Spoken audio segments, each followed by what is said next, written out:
Chapter 81. Flustered 3. Currently, Cal was inside Latana's tent. He had slept in for the first time in a while before slowly walking over. Latana looked at Cal before starting to speak. Bin? One of her subordinates moved to stand in front of Cal at her calling. He had met Cal inside the cave. The novel had given Cal information about Bin, one of Latana's most loyal and strongest subordinates. Bin will guide you to the location. Latana handed Cal a document. Cal had to work hard to maintain his expression once he got the document. Miss Lena, you can't do this. This is too much. She could see that Cal seemed to be bothered by this and starting to smile, thinking this person really was a very good person. No, it is not too much at all. The document Cal received had Latana's name and thumbprint stamped on it. It would be a complete contract as soon as Cal signed it as well. There was one other spot that was left unfilled in addition to the spot for Cal's signature. The location of the land and size was missing. Latana started to speak. It is complicated if it is someone's personal property in the section, but if it isn't, I will take care of everything, so have as much as you want. Everything she said sounded like angelic singing to Cal. The sound of money flowing in was always beautiful. Latana was a generous person. How can you give me a contract like this? What if I said I want the entire shoreline or something? I knew you would say something like that, but it does not matter. Take it if you would like. She really was the type to pay back gratitude as best as possible. Cal realized why Latana was sending Bin with him instead of someone like one of the chiefs or advisors. I guess she is really planning on giving me whatever I want. Cal put on a helpless expression. I think having a lot of land is just cumbersome. I just need a small enough area for me to rest whenever I get a longing to see the jungle. This made Latana think about how she could pay back this extremely good person. Cal must have told his crew to help, as his subordinates had woken up early to help with the restoration of Section 1. Of course, Cal had woken up late and did not know what his crew was doing. Mr. Cal, may I know your family name? Cal suddenly felt chills on the back of his neck. He had a bad feeling that he might end up in a complicated situation if he made the wrong move. That was why he answered back on reflex. I just wish to leave quietly. Let's forget about what happened yesterday and just look toward the future. You really are not giving me any way to pay you back. In Cal's opinion, there was no need to pay him back. Nothing she could give would be worth more than the magic stones. They were not low or mid-grade magic stones, but a load of the highest-grade magic stones. They were all already refined as well. Cal had no idea who buried all of them in the jungle, however. The novel explained that it had been hundreds of years. That meant that there was no owner for these magic stones. Latana looked out the tent and started to shout. 10, the Black Panther, GR. Please take him with you. 10 will find the quickest path for you. Cal turned around after getting the chills. He couldn't tell whether the panther was smiling or smirking, but it was revealing a fang that was the size of Cal's arm. 10 seems to be happy to guide you, Mr. Cal. You can ride him. Since this is a token of my appreciation, please accept at least this much. I will. GRRR. The Black Panther approached Cal like it was happy. Cal dodged to the side, however. He was on 10's back a moment later. Latana was amazed. This is the first time 10 has crouched down for anyone else but me. 10 is really a good judge of character? I see. Cal didn't feel welcomed while hearing the Black Panther growl. It was fine when he was on here with Latana since he was with the Panther's master. Sitting on 10 on his own felt like he was putting his face into a tiger's den. Young Master Cal, we will follow you soon. Cal nodded his head at Rosalind's words. I leave it to you. The only people going with Cal were Locke, Bin, and Beecrox. Of course, Rayon was following them while invisible, as usual. Not a problem. We will help with the restoration until Mr. Hands and On show up. Then we will head over as well. Cal had asked Rosalind and Choi Han to wait for Hands and the children who were recovering the remains of the lost people. I can't have Rosalind there with me. Rosalind was a great mage. It would be complicated if she ended up finding the magic stones. Then let's go. The rest of the group urged their horses forward at Cal's statement. All of them had a lot of stuff on their horses. Have a safe trip. Thank you for everything. It was nothing. Cal gently responded to Latana's goodbye. He could not let his guard down until the end. See you again next time. What a terrible thought. If he was to see Latana again, there was a very good chance that it would be on the battlefield. That was why Cal had no desire to see her ever again. He just responded back with a smile. 10, shall we go? Cal respectfully asked the Black Panther, who then started to move. The horses followed beside him while Latana watched him from behind. Are you okay, Your Highness? I'm fine. She quietly responded to her subordinate's question. The Black Panther 10 was the first life she had ever saved. Since then, they had always been together. Although it was only for a short time, this was the first time that Latana had ever left 10 with someone else. Cal did not know about this as he headed toward Section 1 on 10's back. The jungle people all stopped moving and greeted him when he went by. Each of them had their own way of doing it, but they all bowed to Cal in one way or another. Latana must have said something, as there was no fanfare or very passionate responses. It really is best to leave quickly. Take action, and then leave as fast as possible. Cal realized that that really was the best way to avoid annoying things as he quickly headed to the black ash remains of Section 1. Cal got off the Black Panther's back. He could hear Rayon's voice in his head. Wow, there really is nothing here. There was nothing left in the Section 1 shoreline. Even the sea is black. The sea by the shoreline really was dyed black by the ashes. Cal just quietly looked out toward the sea and the scenery. A cool yet salty breeze blew by his side. The Queen's subordinate, Bin, who came with Cal, observed Cal's actions. The Queen had told him to report everything Cal did. I bet this was a really beautiful place. The subordinate flinched at Cal's statement. It was the truth. It really used to be a beautiful place. The sun will set soon, so can I look around a bit? I'll let you know once I decide on the plot of land. I understand. It was almost time for the sunset. Cal patted Locke's head as he started to whisper, play with 10 for a bit. Don't follow me. Yes, sir. Locke now listened without asking questions. Cal headed toward Beecrox, who was standing there with a frown. He didn't like all of the ashes in the area. Beecrox, who had not taken off his white gloves for a couple days now, started to speak as soon as Cal approached him. I will keep that Bin or B or whatever his name is occupied. I knew you'd understand what I want. Cal then followed up with an unexpected question. Beecrox, have you been to the Roan Kingdom's northwestern region? I have not. Really? Don't you want to take a look? I must take care of the Hennetus Estate's kitchen. Beecrox looked toward Cal with a confused expression as Cal started to smile. He needed a torture expert soon. He needed someone for physical torture and mental torture. Beecrox was the best when it came to physical torture. The mental torture can be done by the crazy priestess, who is probably with the eldest son of Marquis Stan, right now. Cal patted the still confused Beecrox's shoulders a few times before heading toward the highest hill in the area. The Black Panther and Bin watched him for a bit, but they soon had to deal with Locke and Beecrox. That was why Cal's steps were very light. No, it was very light as he was thinking about the magic stones. He felt the same way when they found the magic tower's liege's room. Every time he became a step closer to a slacker life, Cal's heart jumped with joy. Weak human, you look very excited. Rayon was correct. Cal was excited. He verified where everyone was located before heading toward the highest point by the shoreline. He headed to the top of the hill. Only ashes were left here after the fire. Cal started to smile at Rayon's response. The magic stones were found by chance in the novel.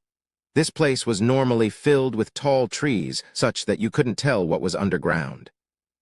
However, once the trees all burned down and left behind only ashes, the magic stones were revealed when the ashes and dirt happened to flow away due to the rain. Maybe about here. Human, there is something 5 steps to the left from here. Cal took 5 steps to the left, following his amazing navigation system. The Black Dragon was omnipotent. Dragons had the greatest sense for mana in the world. Cal moved to the spot Rayon mentioned and crouched down.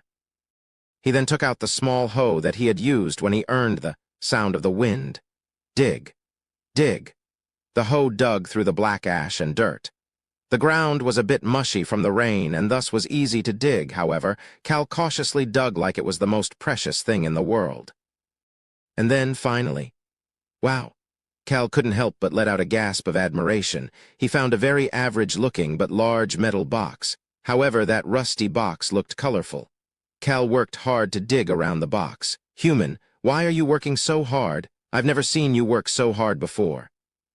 Cal ignored Rayon as usual and continued to dig until the opening of the box appeared. It was so big that he needed to move as quickly as possible to finish before sunset. He was excited. "All you had to do was ask me to clean it." Cal stopped for a moment. "I will take care of it, PSSSSSSD." A small noise was made as black mana floated in the air and got rid of the dirt and ashes. Cal realized that he had been too excited. He took a breath to calm himself before pointing to the lock. "Break it?" "All right." The lock was easily broken. Cal took another breath before slowly grabbing onto the lid of the box. Highest grade magic stones. Money was good, but this was a precious ingredient for his sturdy and safe sweet home and sturdy transportation vehicle. He would put these ingredients to use until he died. He slowly opened the lid. Screech, clung. Cal let out a noise of excitement. All sorts of vibrant colors appeared in front of his eyes. These magic stones had not changed at all, even after hundreds of years. The colors of these highest-grade magic stones were very vibrant and beautiful. The corner of Cal's lips started to twitch as it went up. "Oh, good stuff. Human, we found another treasure." Rayon removed his invisibility and landed next to Cal. He then tippy-toed to look inside the box.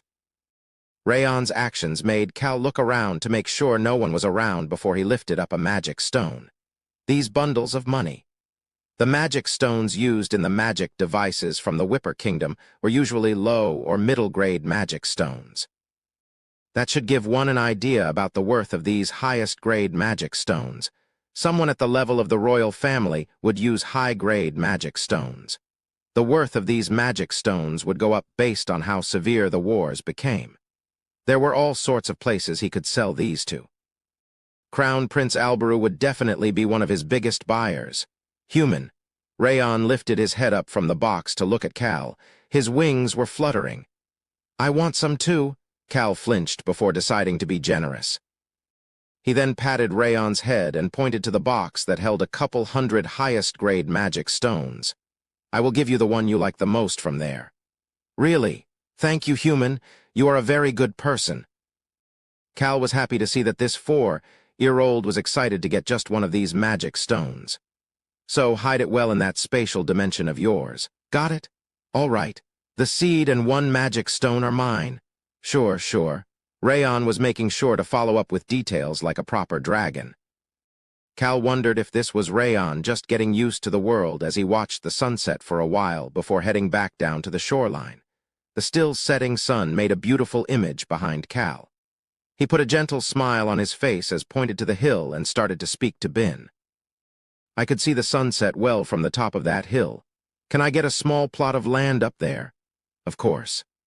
Bin was amazed after seeing the size of the land Cal was asking for. It was just large enough to fit a small villa. Cal kept his copy of the contract as he started to speak. "I'll just stay here until the rest of my group gets here." Bin, Beecrox, and Locke quickly unloaded the supplies and put up the tents. Cal was going to wait for the others at this location. 1 week later, everyone had gathered together. Cal, who had been laying on a chair by the shade created by the tent, opened his eyes once they gathered. "Shall we head back?" Deputy Butler Hands couldn't help but think Cal was his usual self as he stepped forward. He didn't know Cal meant the Hennetus territory when he said, "Head back." "Are we heading back to the Whipper Kingdom?" "Then why would I tell you to come here?" "Then where are we heading back to?" It was not just Hands. The others also became confused at Cal's relaxed demeanor. However, only one person, the only person left to bid farewell to Cal, Bin, was quietly listening. Cal sat up on the chair and pointed to a location. The group could see that he was pointing to the sea. "Oh, maybe?" Rosalind looked toward Cal with a questioning gaze. Cal started to speak as everyone looked at him. "This is the sea." At that moment, boo-woo-woo-woo-woo-woo-woo-woo-woo-woo-woo, he heard the sound of a horn in the distance. A single ship was heading toward the group. They were familiar with the ship, as it was the same ship they had taken to get to the Whipper Kingdom. "Are you leaving now?" "Yes. Thank you for everything." Cal and Bin casually chatted with each other. He walked past the group who were looking at the ship and headed toward the shore. "Young Master Nim?" At the head of the rapidly approaching ship was Billows, who was waving at Cal. Cal smiled at the excited Billows and shook a magic bag in return. Once the ship stopped near shore, Billows took a small boat and headed toward Cal. "Here." "Ha, thank you very much." Billows was extremely happy after receiving the second bag of magic devices. Cal turned around to look at the group, who were all also looking at him. "Let's go." At that moment, he heard a vicious voice in his head. "Human, is it now time for my revenge?" It was Rayon. Cal nodded his head. He climbed on board and felt the cool breeze before blinking his eyes. The ocean breeze was very nice. Cal was heading back to the Hennetus territory, his hometown. "Welcome back." Count Daruth warmly welcomed Cal back. Cal, who had returned quietly without informing Daruth that he would be back, immediately headed to the Count's office to report to his father. "It is thanks to you worrying about me that I returned safely. It's good to see that you don't seem to be hurt." Daruth was thankful and happy to see that his son had come to find him first. However, he then had an odd expression on his face. His gaze moved to the bottom left side of Cal. And who is this?" "Greet." Cal bluntly spoke, and a loud voice rang through the office. "Hello, nice to meet you." Mueller seemed to have eaten well the last few days, as he looked much better than when Cal had found him in the tower. "My name is Mueller Hahn, the successor to the Hahn family that has specialized in construction and development for over 200 years. I will do my best with any task you give me." It was a very loud introduction. Daruth was confused. Construction? Development? He looked toward his son with confusion. At that moment, Cal called out to him, "My lord." Cal did not call Daruth father, nor even Count. That action made Daruth become serious as well. Cal was now addressing Daruth as the lord of the territory. "I heard that you were reinforcing the castle walls. I'm sure you have a reason for it." Daruth had been reinforcing the castle walls starting around when Cal had headed to the capital. The reason for that came out of his son's mouth. "I believe you expect that the era of wars will start soon as well, my lord." Cal could see his father's eyes turn cloudy. Cal pushed Mueller in front of him. "This guy is the descendant of the family that built the magic tower." Cal could see Daruth flinch. Castle reinforcement magic tower. Cal knew Daruth had understood. "Father." Cal spoke to his father, Daruth. "Let's give it a try." Chapter 82, we meet again. Give what a try, Daruth asked. Even though he already knew the answer, Cal was naturally aware of this. "Father, what are you afraid of?" Daruth could not answer the sudden question. However, his son responded after a moment. "I am afraid that we will get hurt."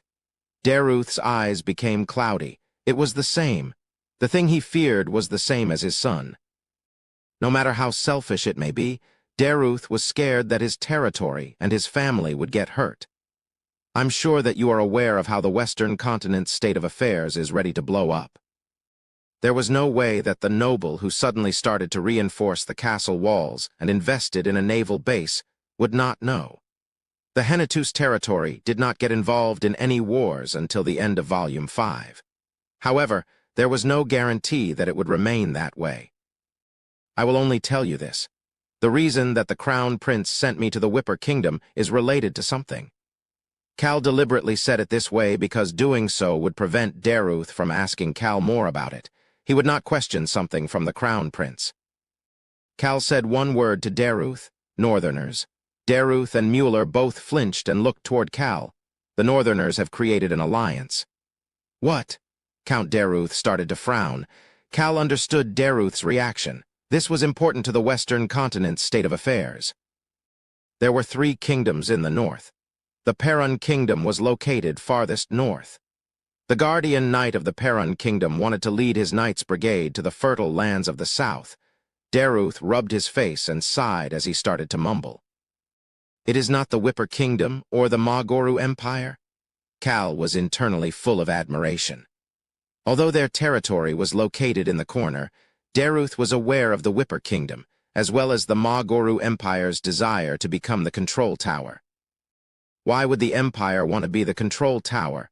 That was because the East and the North were changing. Cal, how are the Northerners going to cross the gorge? There is also the Forest of Darkness. Of the 5 forbidden regions, there was just one that was not a complete mystery. However, the shape of that area made moving large numbers of people almost impossible, making people add it to the list of forbidden regions, the Gorge of Death. As the name indicates, this gorge, that was the most dangerous in the continent, became the dividing line between the north and the central regions of the continent. At the end of that line was the Forest of Darkness. That was why it was difficult for the north to come down to the central region. However, Cal, the Empire, and even Crown Prince Albrew knew about a different method. Father, there are more ways than just the ground. At that moment he heard a voice. Ship. It was Mueller.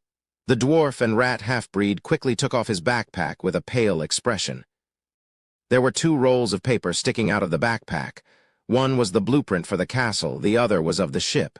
Cal nodded his head at the chaotic 30-year-old who was looking back and forth between Cal and the paper.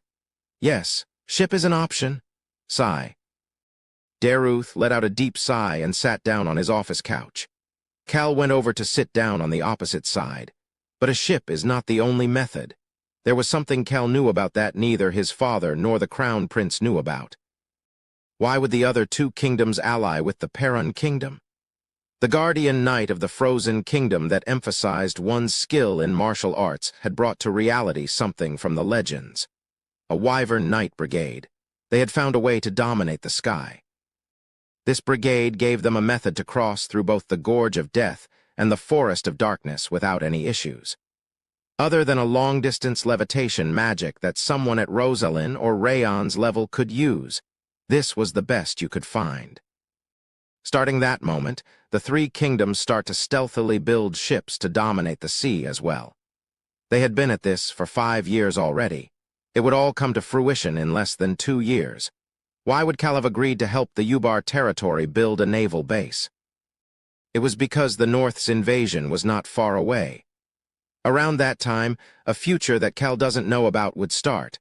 I'm just worried because this novel was a Munchkin novel. The Birth of a Hero was definitely a Munchkin novel. It was the type of story where an egg would suddenly turn into a chicken when you turn the page. Cal needed to prepare in order to survive in such a world. Cal. Yes, father. Count Daruth started to speak after a long time. He looked directly at his son. I trust your words as your father, however, as the lord of this territory. I must verify whether your statements are true or not. I'm sure it will not be easy to verify, as you heard it from the Crown Prince. Cal knew it would be difficult. Cal knew about it because he had read about it in the novel, but it was not something any average noble could know about. Even so, Daruth would work as best as he could to figure it out. I will try to verify it as quickly as possible. If your father does not have what it takes to find any information out, I will choose to trust your words. Daruth got up and headed to his desk. Son, there is something I've come to realize as I started to touch money. The Henetus family has gathered money for generations. Of course, they spent money as well, but it was minimal compared to the money they gathered. It was to the point that Count Daruth has never thought that he has ever spent a lot of money. He shared his findings with his son. What I learned is that if you find a place to use your money, you have to spend a ton of it. Money does not help much during wartime. However, the results made by money prior to war will become useful during the war. I will contact you soon. Yes, that is good enough. Daruth called out to his son, who casually responded and headed toward the door. Cal. Yes, father. Daruth recalled the conversation he had with Basin as Cal turned around. Have you ever thought about the issue of our successor? Not at all. Cal answered seriously without a second of hesitation. Daruth started to laugh after hearing Cal have the same response as Basin. Yes, there is no need to think about it. Yes, father. He was definitely not planning on thinking about it. If it came up in the future, he was planning on saying he declines the position. Most importantly, there was no need to think about it, since Count Daruth should remain as the lord of this territory for at least the next 15 years. Basin came to me and said he will not do anything to worry you. Of course, Basin will be great for our territory. Basin was a perfect fit for the next lord of the territory. Sure, go get some rest. Cal verified that Count Daruth looked happy before smiling and heading out of the office. Excuse me, young Master Nim. What is it? Mueller looked around before cautiously asking, Is the reason you are building the castle and ship because of what you discussed in C? Yes. For that reason, Cal cut Mueller off so that he doesn't need to listen to a long rambling and answered. His goal was to build that castle and ship to safely avoid the war. He did not want to fight. They called life a continuous war, but he didn't want to live in a real war. Just treat it as you are building a domain to prevent us from dying. Mueller's eyes became complicated. Cal put a gift on Mueller's neck. It was a golden necklace. Then you will live to get more presents like this. I will definitely make a safe place to prevent us from dying. Mueller turned the most pale when he was in front of Cal, even more so than when he was around the kittens or the dragon.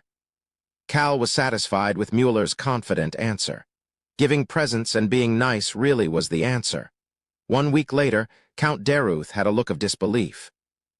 I couldn't find any information about the North. The reason for not being able to gather information, even with money, meant that it was precious information that could not be purchased with money or that it did not exist. Daruth picked the former. I have a ton of money piled up anyways. There was only so much you could save. Daruth started to speak to his son as if he had expected this to happen. Son, let's give it a try. Cal started to smile. He then turned his gaze to the side. Daruth had not called just Cal over. Although their youngest sibling, Lily, was still too young to get involved in the dealings of the territory, it was possible for one other person. I will work hard as well, Hyung Nim. Good. It is where you, our parents, and Lily will live. Let's give it our best. Cal didn't include himself because he was planning on retiring to a small village in the future. Basin vigorously nodded his head. Yes, I want to live working for our family and the territory until I die. Cal, who only cared about living for himself, just nodded his head at Basin's statement. Right after this moment, a secret document with the golden turtle crest was delivered to the necessary parties. A plan that would take a minimum of 1 year and a maximum of 2 years was starting. Cal, who was observing the starting point for that plan, still looked lost. Is he really half dwarf and half rat? Yes I am. Mueller went and stood on top of a chair and let out a fake cough as he responded to a construction worker's question. Oh, my lord, your dexterity must be amazing. Amazing. The meticulousness of the rat tribe and the dwarves' technical skills. We want to see your skills? Mueller's shoulders were moving up and down with joy. Cal was secretly watching Mueller's meeting with some of the territory's construction workers. Countess Violan was next to him. They are all talented and know how to keep their mouth shut, so we should be able to trust them. We have created all of the contracts as well. Since Violan was in charge of all of the artists in the territory, construction could not be missing from the group. The developers that Violan meticulously selected were the best of the best, experts in their field. Even these 2 experts were currently amazed by Mueller. The family that developed the magic tower. I am disappointed that we cannot show off such a talented individual to other people. I know, right? My God, I never thought I'd be able to see a dwarf at work with my own eyes. Please take good care of us. Mueller let out multiple fake coughs. I am 30 this year, but I have 29 years of experience. I have been looking at blueprints since I was 1 year old and held a hammer in my hand since I was 5. This is typical of both the rat tribe and the dwarves. Cal scoffed at Mueller's words. He had never seen Mueller looking so confident. He was even wearing his best clothes with the golden brooch. It was at that moment. He should be easy to handle. Cal relaxed after hearing Violan's observation and started to speak. Please take care of Mueller. Sure, you don't need to worry. Violan's cold gaze headed toward Mueller. They say that a fox becomes king when a tiger isn't around. Mueller did not know about any of this as he acted like a king. Will you go after verifying the blueprints? Yes. I will return as quickly as possible. All right. Cal just responded to Violan's worried expression with a smile. He had to leave here again. Cal took care of the things he needed to take care of before he returned to his room and laid on the couch. He peeked toward Choi Han, who was across from him, and started to speak. Choi Han. Yes, sir. Let's go. We have only been here for 4 days. We are going already. Choi Han continued to speak. I will gather everyone. No. There was a reason Cal had only called Choi Han over. Only we will go this time. At that moment, the existences that always resided in Cal's bedroom revealed themselves. Meow. It has been a while since it has been just us. Hong and On lightly jumped off the bed and approached Choi Han. I will naturally go a well. Rayon removed his invisibility and sat down on the table next to the couch. Choi Han looked around at the team when he heard Cal's voice. Beacrocs will follow us later. However, we will first move with this group. There is something we need to take care of with just us. I'm sure you know what I'm talking about. Is it Marquis Stan and Company? Choi Han really was a smart guy. Cal started to smile. I knew you were sharp. Get ready to go. This was the team that originally met and rescued Rayon. They had gathered together to move for the dragon once again. That night, a basic carriage without any crest on it stealthily left through the back door of the Count's estate. It was heading toward the northwest region of the Rhone Kingdom. Translator's note. Munchkin refers to a cheat character that ignores the power balance of the fantasy world and continues to level up at a shocking rate. Chapter 83. We meet again. 2. It was a pretty long journey from the Hennetus territory to the Stan territory located at the center of Rhone Kingdom's northwest region. Human, can't we hurry over with teleport magic? That was why Rayon was constantly asking if they could just use magic. Rayon's abilities seemed to exponentially grow after being around Rosalind for a while. Cal remembered what Rosalind had said to him. A dragon really is the best, even before their first growth. His abilities and learning speed are both scary. Dragons live very long lives. That is why there was still a lot of time before Rayon's first growth phase. Of course, the first growth phase could come earlier if a dragon receives some type of shock, or a dragon desperately seeks power. Dragons go through a total of 3 different growth phases. The first growth phase had minimal changes on the physical body. The second and third growth phases were where their bodies explosively grew, making them become a 20-meter-long adult dragon after the third growth phase. On the other hand, the first growth phase focuses on the internal aspects of the dragon. It could be considered setting the foundation for the second and third growth phases. Cal looked toward Rayon, who was rolling the large, circular glass egg on the side of the simple, yet pretty large carriage. Cal's gaze made Rayon shout once more. Human teleport? We'll have to wait, even if we got there right now. Cal's indifferent answer made Rayon scrunch his nose before turning to focus on the seed inside the glass egg. It was the glass egg and seed they had found in the magic tower. Rayon only used magic to decrease the size of the glass egg in order to become closer to the seed. He was working hard to grow it and observe it. But Cal, who had been thinking about taking the seed away from Rayon as soon as it started to grow, turned toward Choi Han, who called out to him.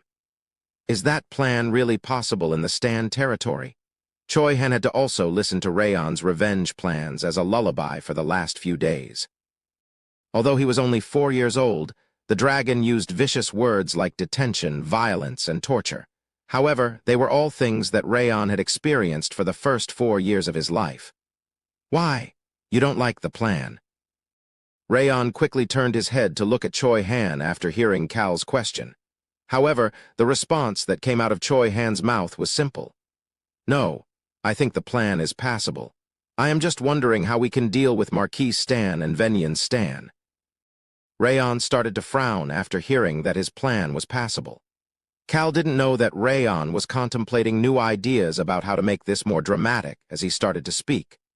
The newly recovered Taylor Stan is currently increasing his influence in the Stan territory.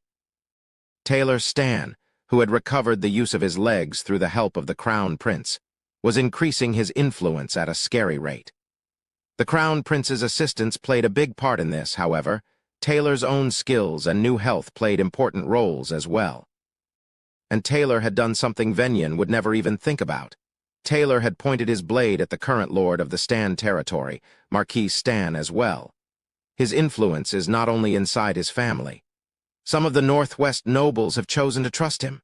Choi Han really was a smart person. Cal nodded at Choi Han, who quickly understood what he meant.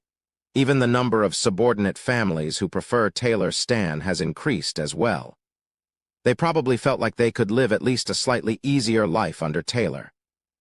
In the past, Taylor's weak body made them feel like he would bring down the glory of the Stan territory. However, that weakness had disappeared, and Taylor had also pulled in the Crown Prince. That was why people were slowly starting to trust that Taylor could be the next Marquis. Of course, Cal didn't know too much of the details. He had not contacted the crazy priestess Cage nor Taylor for a while. He just asked the Crown Prince for a general overview of the situation. The Marquis is just allowing that to happen. He would no longer be the lord of the territory if he stopped Taylor. Choi Han became confused. Cal started to explain how the Marquis's family was able to become known as cruel and cold but efficient. The Stan family's motto is pretty much survival of the fittest. They believe the successor has to be the strongest child. Once they officially become the successor, they must kill their own siblings. For the Stan family, strength did not mean physical strength nor intelligence. The strongest was the one who survived. The Marquis had not done anything, even when Venyan had destroyed his brother's legs. The Marquis killing that strong candidate simply because he is strong when Taylor Stan has not done anything publicly to kill him. The Marquis could only sit back and observe as he increased his own influence. Of course, he would still stealthily help Venyan. However, he could not do too much, as doing so would go against the family's rules. It is difficult to understand. Then don't. There was no need to understand that. Cal continued to speak to Choi Han, who was looking at him. We just have to do what we have to do. What is it we have to do? Hong, who was next to Rayon, suddenly shouted out. Kidnap. Cal quickly added on before Choi Han, who seemed to think nothing of such vicious methods, nodded his head. We need to first prepare. Prepare? Yes. We need a location and someone's help. Who is the person? Someone you know as well. Choi Han started to think about the nobles who were at the capital when Cal had prevented the terror incident. He remembered Taylor Stan was there as well. Was Cal talking about Taylor Stan? At that moment, a completely unexpected name came out of Cal's mouth. Odious Flynn. Who? It was a foreign yet familiar name. Choi Han then recalled the moment he first met Locke, as well as the merchant who had hired him. The merchant? Yes, we need to see him. Odious Flynn. Billows's uncle and someone who had given up on the successor position for the Flynn Merchant Guild. He was also the person secretly in control of the Northwest's underworld right now. To Choi Han and the others, he was just a good person who took care of Locke and the Blue Wolf tribe. Cal was going to go meet that good person first. That would let good things happen to them. We won't work with him for that long, though. Choi Han shut up after seeing Cal's smile. Choi Han had learned that it was best to just quietly follow Cal when he had such a devious smile on his face. The simple carriage that looked like the type a slightly rich peasant would use slowly left the northeast region and entered the northwest region of the Roan Kingdom. Ding! Ding! The wind lightly tapped on the window. It was a surprisingly windy night. The man whose work would only start when night approached the Stan territory was leisurely leaning on his couch as usual.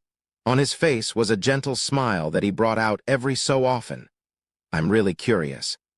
The man was very curious about what was going on. He tapped the armrest of the couch.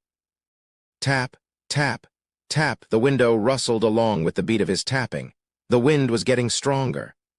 The moment he started to listen to the sound of the wind, he heard the sound of knocking. Knock, knock, knock. He quickly got up from the couch. Odious Flynn quickly opened the door with that bright smile on his face. Agu, young Master Nim and Choi Han, I didn't expect to see the two of you. I was so shocked after getting Billows's message. Cal received the favorable greeting he had expected from Odious as he entered the room. No need to be shocked. Cal didn't even look around as he answered indifferently and went over to sit down on a couch. Odious watched that quietly before turning his gaze to the open door. Choi Han was standing there. I will wait outside. Choi Han, you're not coming in? No. Choi Han stood in front of the door like a guard. There was a corridor outside the door with a loud bar downstairs. This was the second floor of an inn in the Stan territory.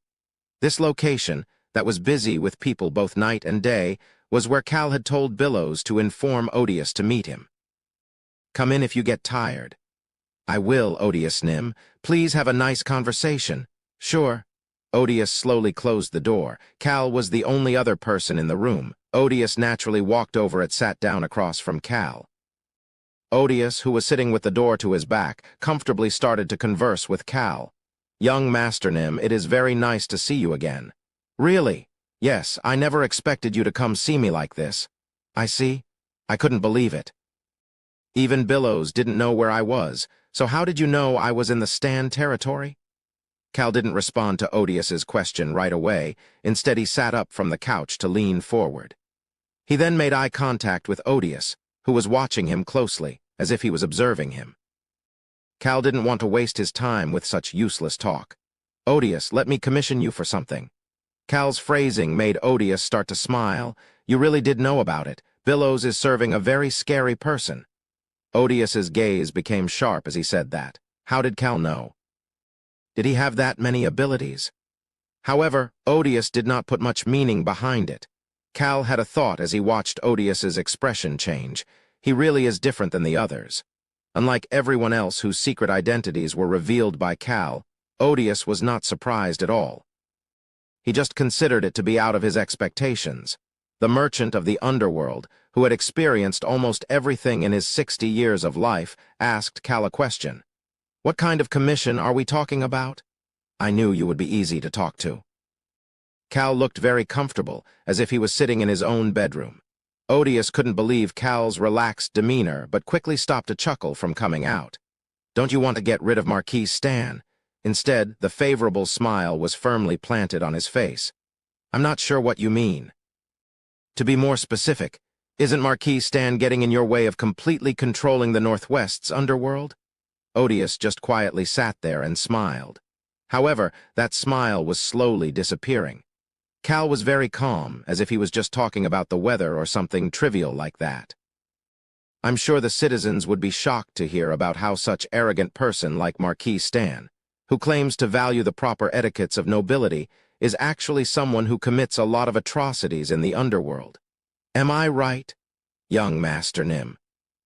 However, those years of experience do not go away that easily. Odious looked just as relaxed as Cal. "What do you need me for?" Cal easily responded back to the question. "Your service." "Excuse me." This finally made Odious look anxious. Service? Was it what he was thinking about? "It is as you heard.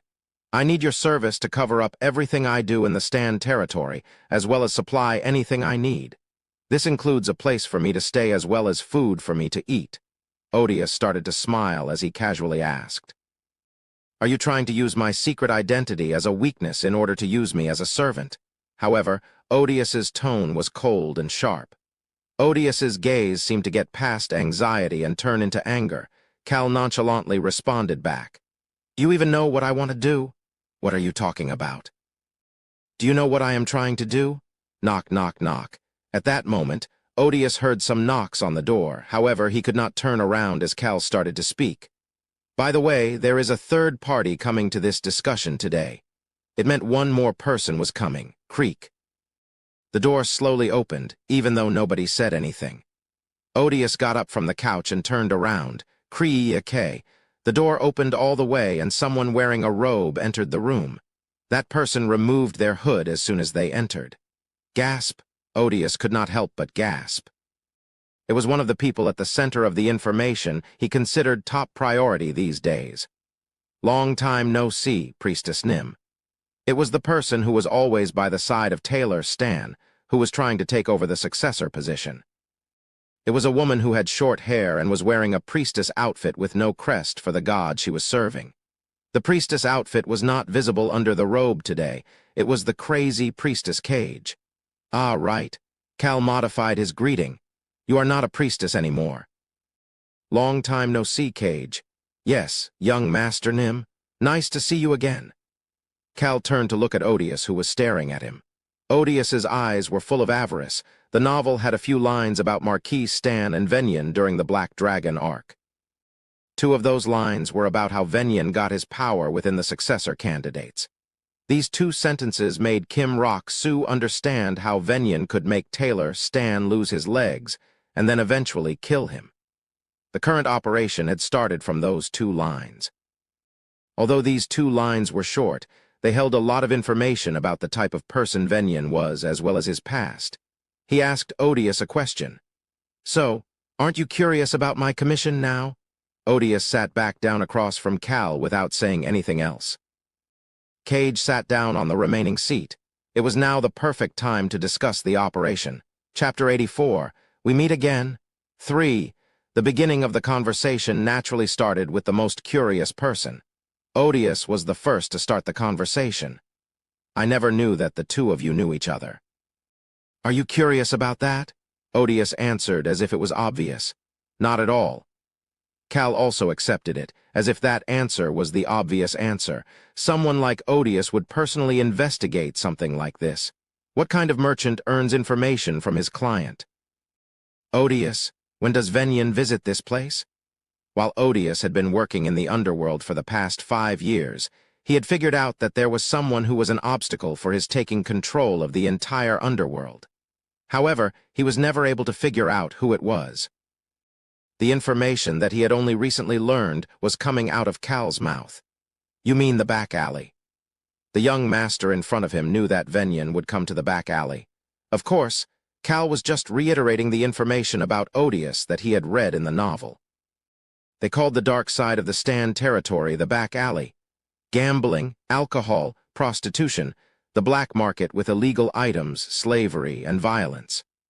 All of those dirty things happen on a daily basis in the back alley.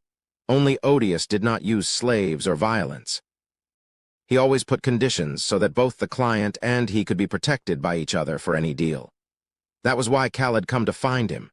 Furthermore, Taylor Stan, the eldest son of Marquis Stan's family, probably had the same train of thought. Well, it may be slightly different. Taylor knew that Venyan was responsible for paralyzing his legs, however, he didn't know the source of Venyan's resources. That was how stealthy Venyan was with things. That was one of his strengths. However, Taylor was able to figure everything out thanks to Cal's communication to him. And he found that information to be very important. Taylor's desire was delivered through the excommunicated priestess, Cage. Young Master Taylor Nim wishes to know all sides of the Stan territory and the Northwest. Cage and Odious made eye contact. Taylor and Cage had asked Cal to connect them with Odious as soon as they heard the information from Cal. As a noble and a member of the family that rules over the region, young Master Taylor Stan Nim hates the underworld. "I agree. I hate it as well." Cal was saying that he hated it out loud, but Odious nodded his head. "Yes, a noble who values the citizens should feel that way. Doesn't the Hennetus territory not have an underworld?" He was right. Although the Hennetus territory had some rebels and gangsters, there was no underworld or a black market. Although Count Daruth seemed very average, he was devoted to the noble way of life. He had a sense of responsibility and had enough money that he would never allow something like that to happen. Furthermore, their location made it so that there wasn't much desire to develop such a market in the Hennetus territory. Then young Master Taylor Nim probably wants to get rid of the underworld? Yes. Odious started to smile at Cage's short response. He then turned to look toward Cal. Young Master Taylor Nim seems to be a true noble. The next sentence was the most important one. He doesn't want to lose his sense of justice. There were many reasons that the Stan family was destroyed in the novel. They bickered with Choi Han and ended up in a terrible situation. There was also the Black Dragon going berserk. Furthermore, Odious played a role in their downfall as well. He revealed Venyan's identity in the underworld in order to prevent him from taking control of the underworld, and that destroyed the reputation of Marquis Stan and their entire family. The family that seemed to be the noblest had done something dishonorable and hurt the citizens. Of course, Odious had to reveal himself to bring this news to light. That put him in a lot of danger. Although Choi Han knew him because of the Blue Wolf tribe situation, he could not do anything to help. However, there would be no reason to do that this time. Cal put a clear ending to their conversation. The two of you can fight later. We need to get rid of our common enemy first. Odious and Cage both became confused at that. What reason did Cal Henitus have to hate Venyan? Both of them had the same question. Excuse me, but what do you plan to do to Venyan? Odious stopped mid-question and looked toward Cal. Cal had a simple answer for Odious, killing him. The crazy priestess. Cage cut Cal off with a shocked expression. However, Cal continued to speak. Isn't possible, but something worse than death. Excuse me? Cage had a blank expression as she thought about what Cal had just said. Something worse than killing him. She got the chills and looked back toward Cal. He still seemed to be relaxed. However, she knew about Cal, who had lent them money and stealthily got them into the capital while making them make a vow of death to protect the secret. He was someone who kept his word. Ha, ha, ha. Odious started to laugh and nodded his head. Of course, there are many things that are worse than death. Cage made a noise and then started to speak. Then how do you plan to do that? She saw that Cal turned his head instead of responding. He was looking at Odious. That gaze let Odious know what he needed to do for Cal. I will be taking care of things for the young master Nim, so you do not need to worry. Odious was happy and willing to serve Cal for this. He had no choice. Then I will take care of it with Odious's assistance. It was because Cal had said Odious would not need to personally do anything to Venyan. Well, it isn't me but the dragon. In Cal's point of view, he would not be doing anything. All he had to do was set it up. It was Rayon who was going to take care of everything. Egu, it looks like I'll be busy for the first time in a while. The 60-year-old Odious pretended to be weak. However, he had a bright expression on his face. He looked like he was ready for a celebration. Then move quickly. I will be staying in this inn. Oh, sure. Odious, who was between the middle age and senior age, easily got off the couch and headed for the door. He then heard Cal's voice behind him. Odious, find a house. A house? Odious turned around to look at Cal. Yes, and you're going to have to do a good job serving me. I only like luxurious stuff. Odious was fine accepting Cal's attitude of actually asking him to serve him. I've never had a request like this in my 60 years of life, but I will consider it my honor. You're also getting paid enough for it. I am getting rid of your obstacle for you. That is plenty. Odious opened the door. Choi Hen gently smiled at him. Odious now understood why Choi Hen had been guarding the door. A discussion like this needed someone on watch. See you next time, Choi Han. Of course, Merchant Nim. Choi Hen closed the door again after Odious left. Now it was just Cal and Cage in the room. Cal had a question for her as soon as it was just the two of them. Cage. Yes, young Master Nim. Why can't I kill Venyan? Cage quickly answered as if she had expected the question. Taylor will make a proclamation to his siblings in 2 days. Cal had a feeling like he already knew what it would be, that he won't kill any of them. I knew you would know. She held back her admiration for Cal as she continued to speak. Although it seems to go against the Stan family's way of life, it is not completely going against it, as the successor only needs to make the other siblings unable to try to take the position away. Other people may ask how you can make sure nobody else is tempted to take the successor down except by killing them. That was why she was planning on explaining it to Cal. However, Cal already knew the answer. You can use a vow of death. Correct. I guess I don't need to explain anything to you, young Master Cal. I guess the god of death really hasn't pushed you aside, Miss Cage. Although the temple of the god of death had excommunicated her, the god of death did not do so. Cage started to smile and responded to Cal. Well, I would be really happy if he would stop bothering me. The conversation became lighter once Odious had left, and Cage had no problem saying whatever she wanted. The other priestesses might faint in shock if they had heard her words. We can't always get what we want, right? However, Cal had no reaction to it. Then let us chat again next time. I am tired today. Cal announced the end of the discussion. He verified that Cage had left the inn before speaking to Choi Han and the invisible Rayon. Let's sit back and wait. However, there was no need to wait for a long time. Cal stood on top of the roof and looked around. The weather is perfect. It was a foggy and hot day, making it very humid. The time is perfect as well. It was early morning before the sun even came up. Hong was next to Cal, nodding off as he was still half asleep. but he was trying his best to stay awake. There is also not many people around. Since it was foggy, humid, and early, it was the perfect conditions to hinder people from being out. Especially because this was the back alley where people stayed up all night with their vices and were only just getting to bed. Cal looked down to the ground again. I heard there were a lot of routes. The chance he uses this route today is over 70%. Cal recalled Odius's report and looked to the side. Rayon was calmly sitting there looking down. Cal petted Rayon's head. "Human, do not do that." Contrary to his words, Rayon sat there and allowed Cal to pet him. However, he was glaring at Cal. "Weak human, you will not do anything today." "Fine, fine, I will just watch." "Be careful as you watch." "Okay." Rayon seemed to be satisfied with Cal's answer as he opened up his arms. The black wings started to move as Rayon floated up in the air. Rayon's movement made Choi Han On and Hong all start to move. "On, I leave it to you." "This is the best environment for me." On wagged her tail as she disappeared into the fog. Hong looked toward Cal. "Time for poison?" "Yes." Hong nodded his head at Cal's response and approached Rayon, who floated downward. Hong patted Rayon's body before smiling and disappearing into the fog. "I'll be on my way as well." Choi Han quietly moved to the other roof as well. Rayon approached Cal and waited in the air. "Rayon, what is it?" "Do whatever you want." Rayon started to smile as he answered, "Don't say something so obvious." Rayon disappeared into the fog. Cal leisurely crossed his arm as he looked down to the ground. The 70% chance was correct. 3 people hiding themselves under their robes entered the alleyway. Venyan should be one of those 3 people. Cal leaned on the railing and looked down at the trio.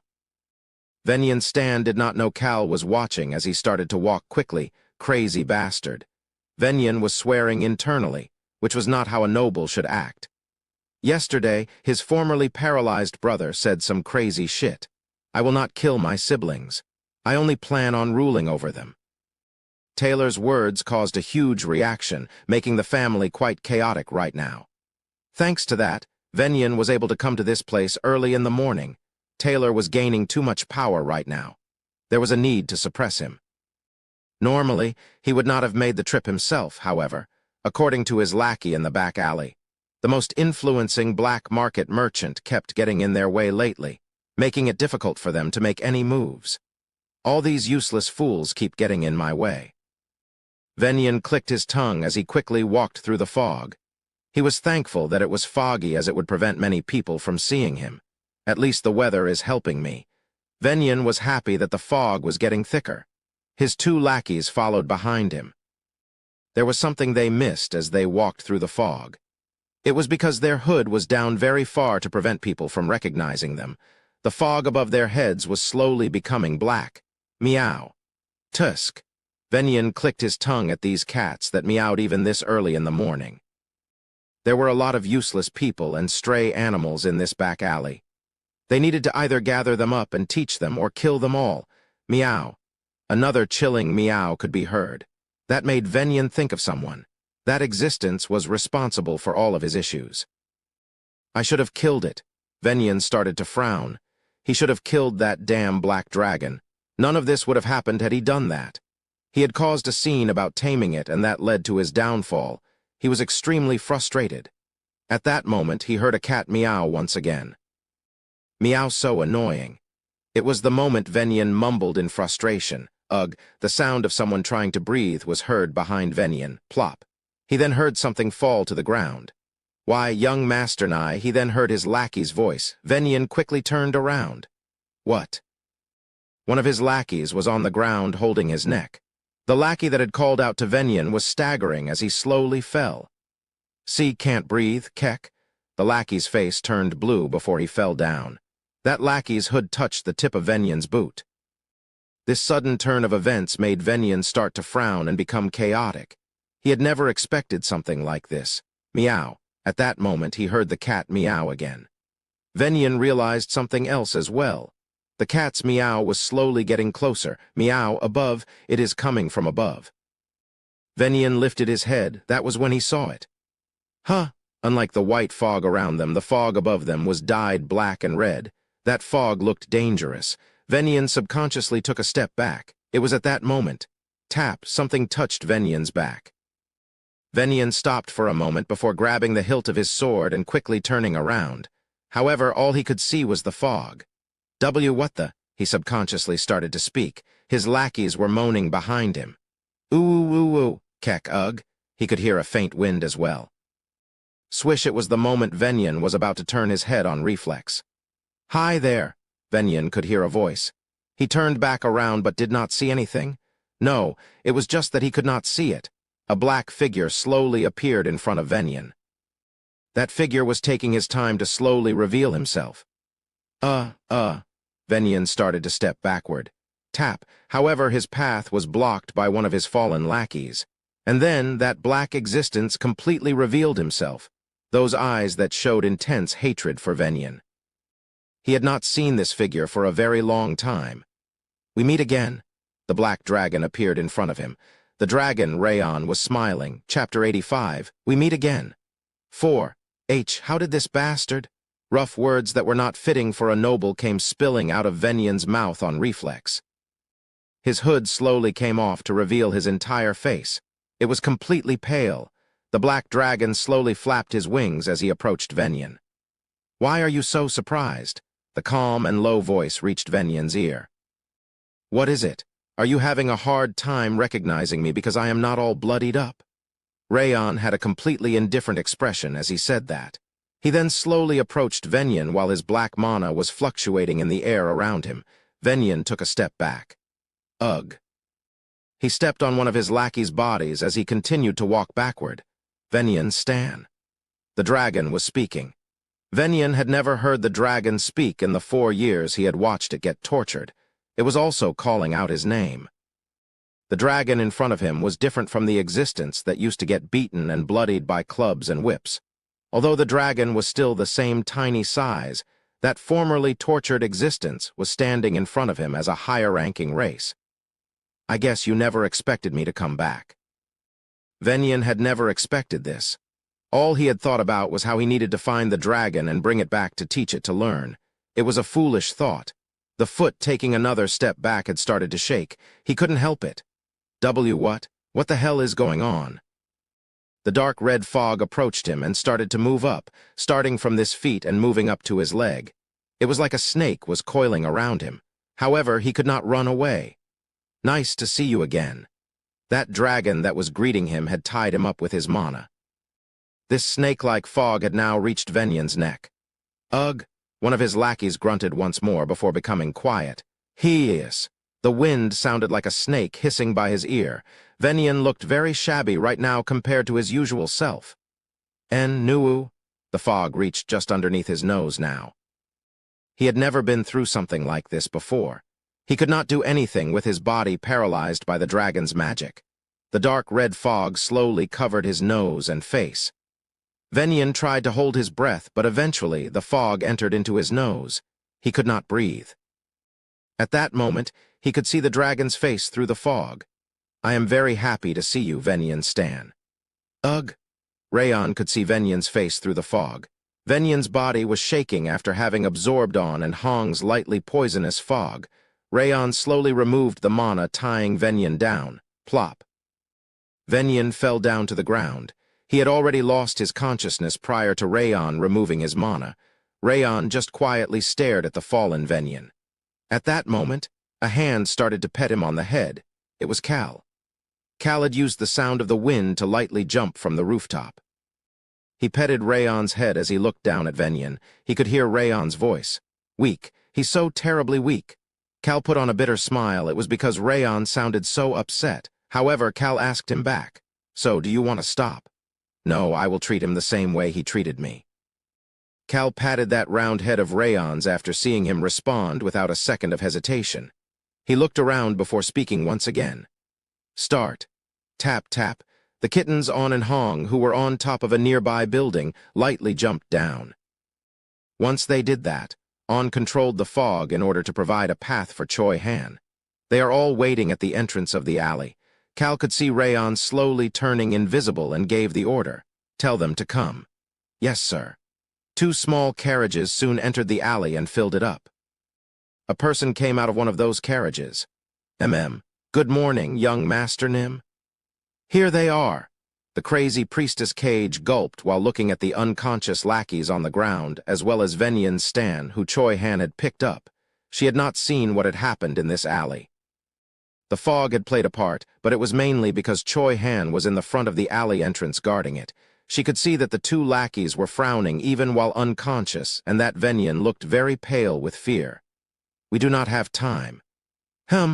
Ah, yes. She came back to her senses at Cal's serious tone and quickly ordered the two people who came with her to move Venyan's lackeys. While they did that, she approached Cal, who was about to leave with Venyan in the other carriage. Remember, 4 days later. Yes, that is plenty of time. Cal, who was confidently saying 4 days was enough, as well as Choi Han, who was throwing Venyan into a corner, both seemed calm. That gave Cage the chills.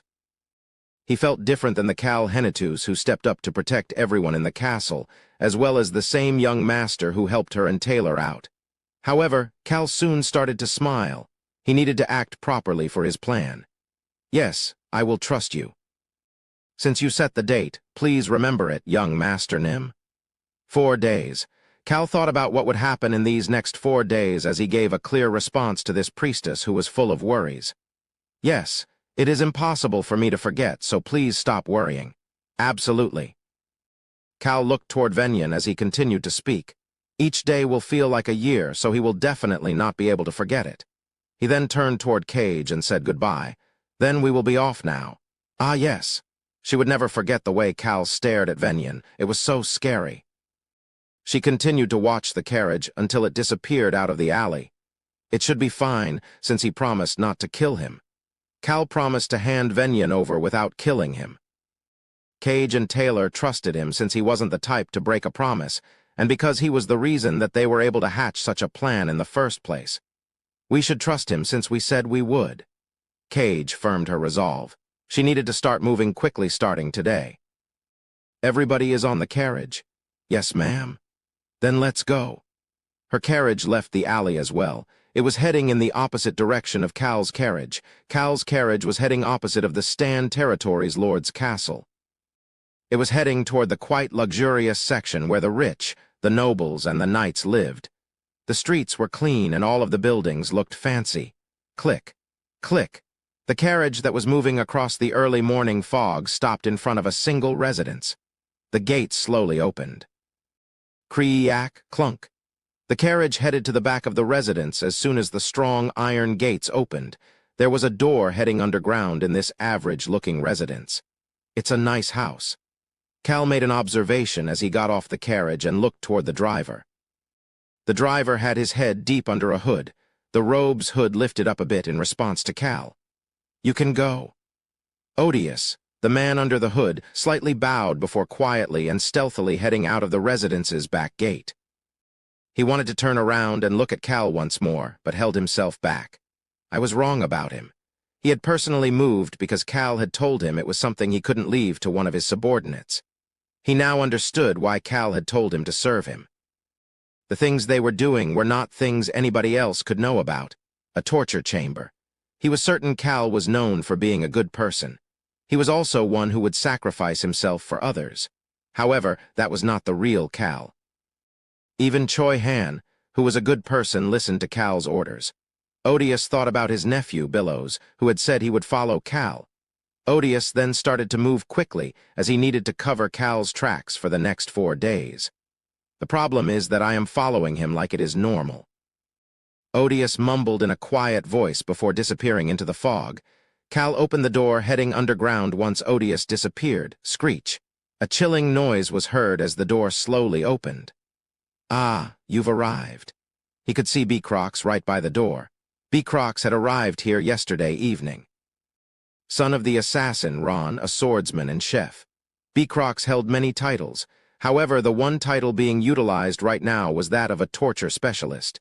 Yes, let's move him. Choi Han lifted Venyan up and headed down. B-Crocs followed behind him while peeking at the black dragon flying next to Cal. Cal pretended not to see B-Crocs peeking at Rayon. Cal had revealed Rayon's existence to him yesterday. He easily accepted it. I knew it. Beecrox accepted it as soon as Cal told him Rayon was the one who brought them food when they were traveling to the capital. However, Beecrox had some issues with what they were doing, as Cal had not explained anything about Venyon. But at least he follows orders well. Beecrox was very thorough with following through. Cal felt that way about Beecrox even more as soon as he headed to the chamber underground. The room was quite large. You set it up properly? There were many types of equipment on one side of the room. Beecrox had prepared all of it. Cal gasped while looking at those vicious tools before turning to look at Rayon. It is the same. Rayon calmly rated the room. This underground torture chamber was set up to look as close to the cave that Rayon had to suffer in for the first 4 years of his life.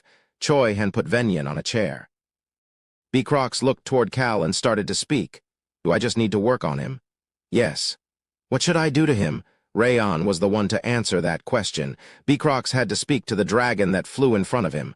I will return everything I suffered. Suffered? Beecrox did not know about Rayon's story. Yes, I was abused for 4 years, dealing with being tortured and beaten day after day. I was also imprisoned in a cave. I want payback for my 4 years of suffering during these next 4 days. The calm 4-year-old's voice echoed in the room. Choi Han rubbed his face while On and Hong didn't know what to do. Cal crossed his arms and looked toward Rayon. Rayon really was great and mighty. In Cal's opinion, it was difficult to calmly talk about your pains like Rayon was doing. I will give you a basic rundown of how I suffered. First of all, I was whipped until this mighty dragon's skin of mine was raw. Rayon briefly explained in detail everything that he had suffered through during the 4 years. Rayon was very passionate as he explained it all to Beecrox, who was carefully listening. He wanted to pay Venyon back for everything. And to keep hitting the spot that is already bloodied and injured is the most important basic knowledge. Bang! Rayon stopped talking and looked toward the source of the noise. Cal had kicked the chair the unconscious Venyon was sitting on. Venyon fell to the ground, but still remained unconscious. This made Cal wonder how strong of a sedative Hong had used to poison Venyon. Cal fixed his shirt as if nothing happened before starting to speak. Keep doing what you have to do. I understand, human. Rayon returned to talking about his past. He just described the core of it, as he did not have much time. Silence filled the room once he finished. Cal looked toward Beecrox, and then started to smile. Beecrox had taken a pair of white gloves out of his pocket. He always put these gloves on so that he does not get dirtied. Sounds like there will be a lot of blood. He then took out another pair of white gloves and put it on over the first pair. Cal had never seen or read about Beecrox putting on 2 pairs of gloves. Beecrox? Yes, sir. Beecrox looked toward Cal at his calling. Make some food before we start. Food? Beecrox looked toward Cal as if Cal was crazy. However, Cal pointed to Rayon. Rayon stretched his wings as if he agreed with Cal. Rayon needs something to eat. That bastard hit me while eating, saying that seeing my blood made it easier to swallow the food. That crazy son of a... Choi Han started to swear. Beecrox took out another pair of gloves before speaking to Rayon and Cal. Looks like I need to prepare a feast. This made Cal think that Beecrox really was weak against affection. He was a torture specialist, but whether it is with the wolf children or Rayon, Beecrox seemed to be very weak against children and affection. Beecrox asked a question as he headed up to prepare the food. Shall I cripple him? No need to do that. Rayon responded. All right. Young Master Nim, will you be down here as well? Cal let out a moan and started to frown at Beecrox's question. I don't really want to see it, but he wanted to live in peace because he hated seeing blood or wars. However, this was a special occasion. They had set up an invisibility magic device in the corner. It would be complicated if Cal's identity was revealed, so he could only watch in secret. I don't think I can enjoy a feast while watching a torture. I should just stick with wine. Cal knew it would be brutal. He's probably going to want to throw up and get angry at Venyon. In a situation like this, alcohol was better. Cal tried to open his mouth to ask for wine, however, Rayon started to speak first. I understand, weak human. No need to think about it. You do not need to watch. It's true. I feel like it may be difficult for you, young Master Nim. Choi Han continued to speak after Rayon, and even On and Hong nodded their heads. Cal started to speak with a shocked expression on his face. "What are you talking about?" Cal petted Rayon's head before walking past him. "If I don't watch, are you going to watch alone?" There were some things you needed to see no matter how hard it was to watch. He then took a potion out of his magic bag and handed it to Beacrox. "Use the potion if it looks like he is going to die. Then he will be able to last all 4 days." Of course. Beacrox easily accepted it as if it was natural. In fact, it was Choi Han and the Black Dragon's responses that Beacrox did not understand. "Then let me go get it ready." Beacrox prepared the best feast possible underground. It was a feast just for Rayon. "Ooh, ugh." Venyan groaned and tried to move. His body felt heavy. Although he could feel every part of his body, it felt like he was lacking oxygen. He soon came to his senses and tried to figure out what had happened. Gasp! Venyan opened his eyes in shock. What he saw in front of his eyes was a feast. A grand feast that even nobles would not usually see was in front of his eyes on a just as luxurious table. The Black Dragon looked down toward Venyan from the table. Clang. Venyan turned his head as he heard the clang from the chains on his limbs and neck. He wanted to speak but could not say anything. The magic chains on his neck prevented him from speaking. He could not say anything, just like how Rayon had suffered. PSSSH bang. The whip was moving across the floor. It was a large whip with metal and glass embedded throughout the whip. It was very similar to the whip that was used on Rayon. The masked man wielding that whip slowly approached Venyan. Start. Rayon gave the order. Chapter 86. We meet again. 5.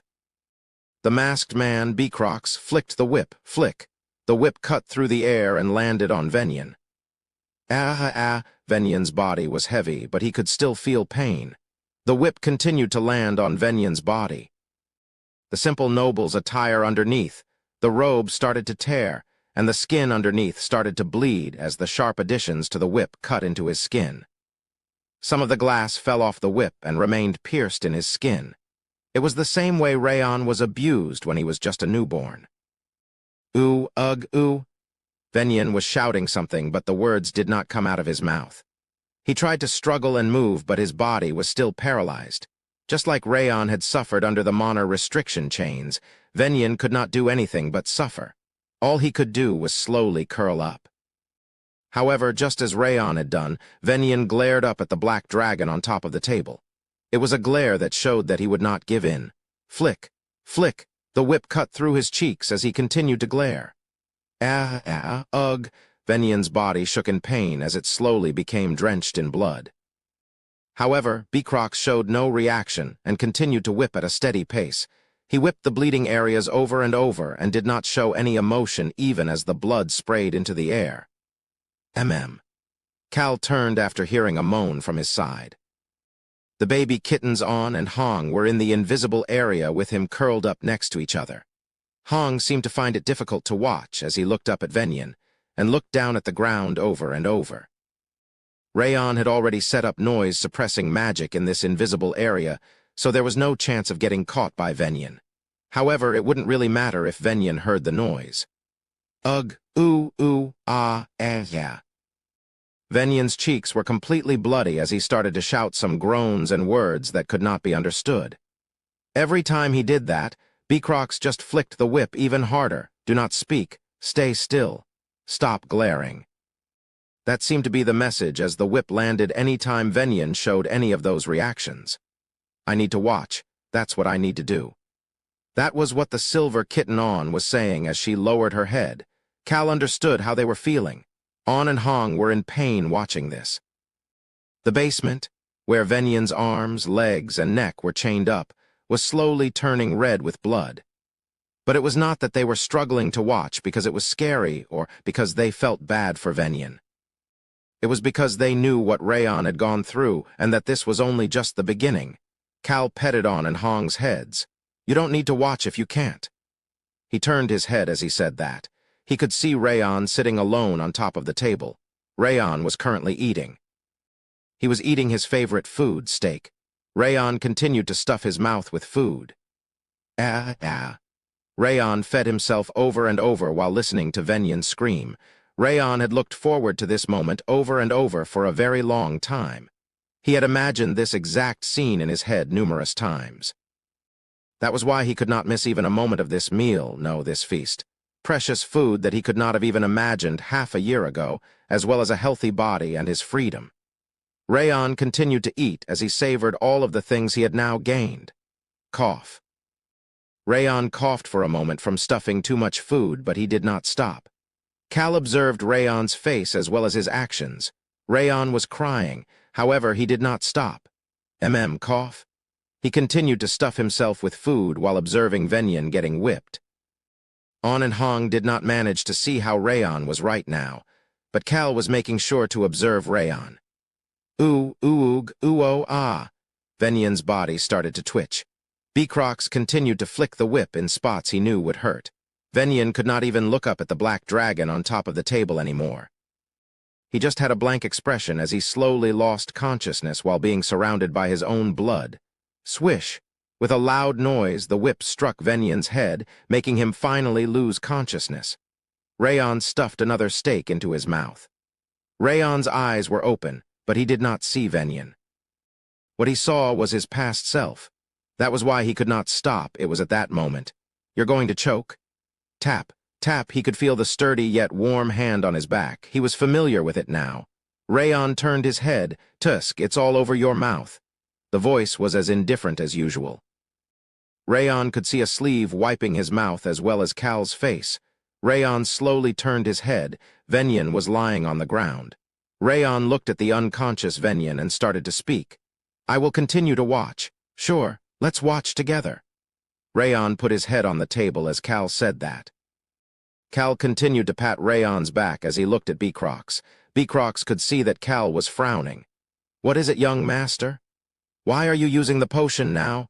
Cal pointed to the potion in Beecrox's hand with his chin. Beecrox asked a question back with confusion. Don't we need to heal him? Use it when he looks like he's about to croak. Although Venyan had fainted, he was still groaning. His entire body was covered in blood and made it look like his skin was red. Beecrox looked toward Venyan after hearing what Cal had to say and nodded his head. He won't die just yet. Your order is correct and amazing. He put the potion back down. Cal let out a sigh, then went to lift Rayon up in his arms. He then started to frown. Rayon was heavy. Rayon was very heavy. Although Rayon had not grown in size these past few months, his weight seemed to have exponentially increased. Cal could feel his arms slightly shaking, but kept on holding Rayon. He couldn't just leave him here. Cal could feel his shoulders starting to get sweaty as he looked at On and Hong. They were anxiously walking circles around Cal and Rayon. Cal sensed his arms quickly going numb and quickly started to speak. Let's rest a bit. Nobody said anything in opposition. However, Beecrox had a question. What should I do when he wakes up? Isn't it obvious? Rayon answered after that. We will continue. What he said. I understand.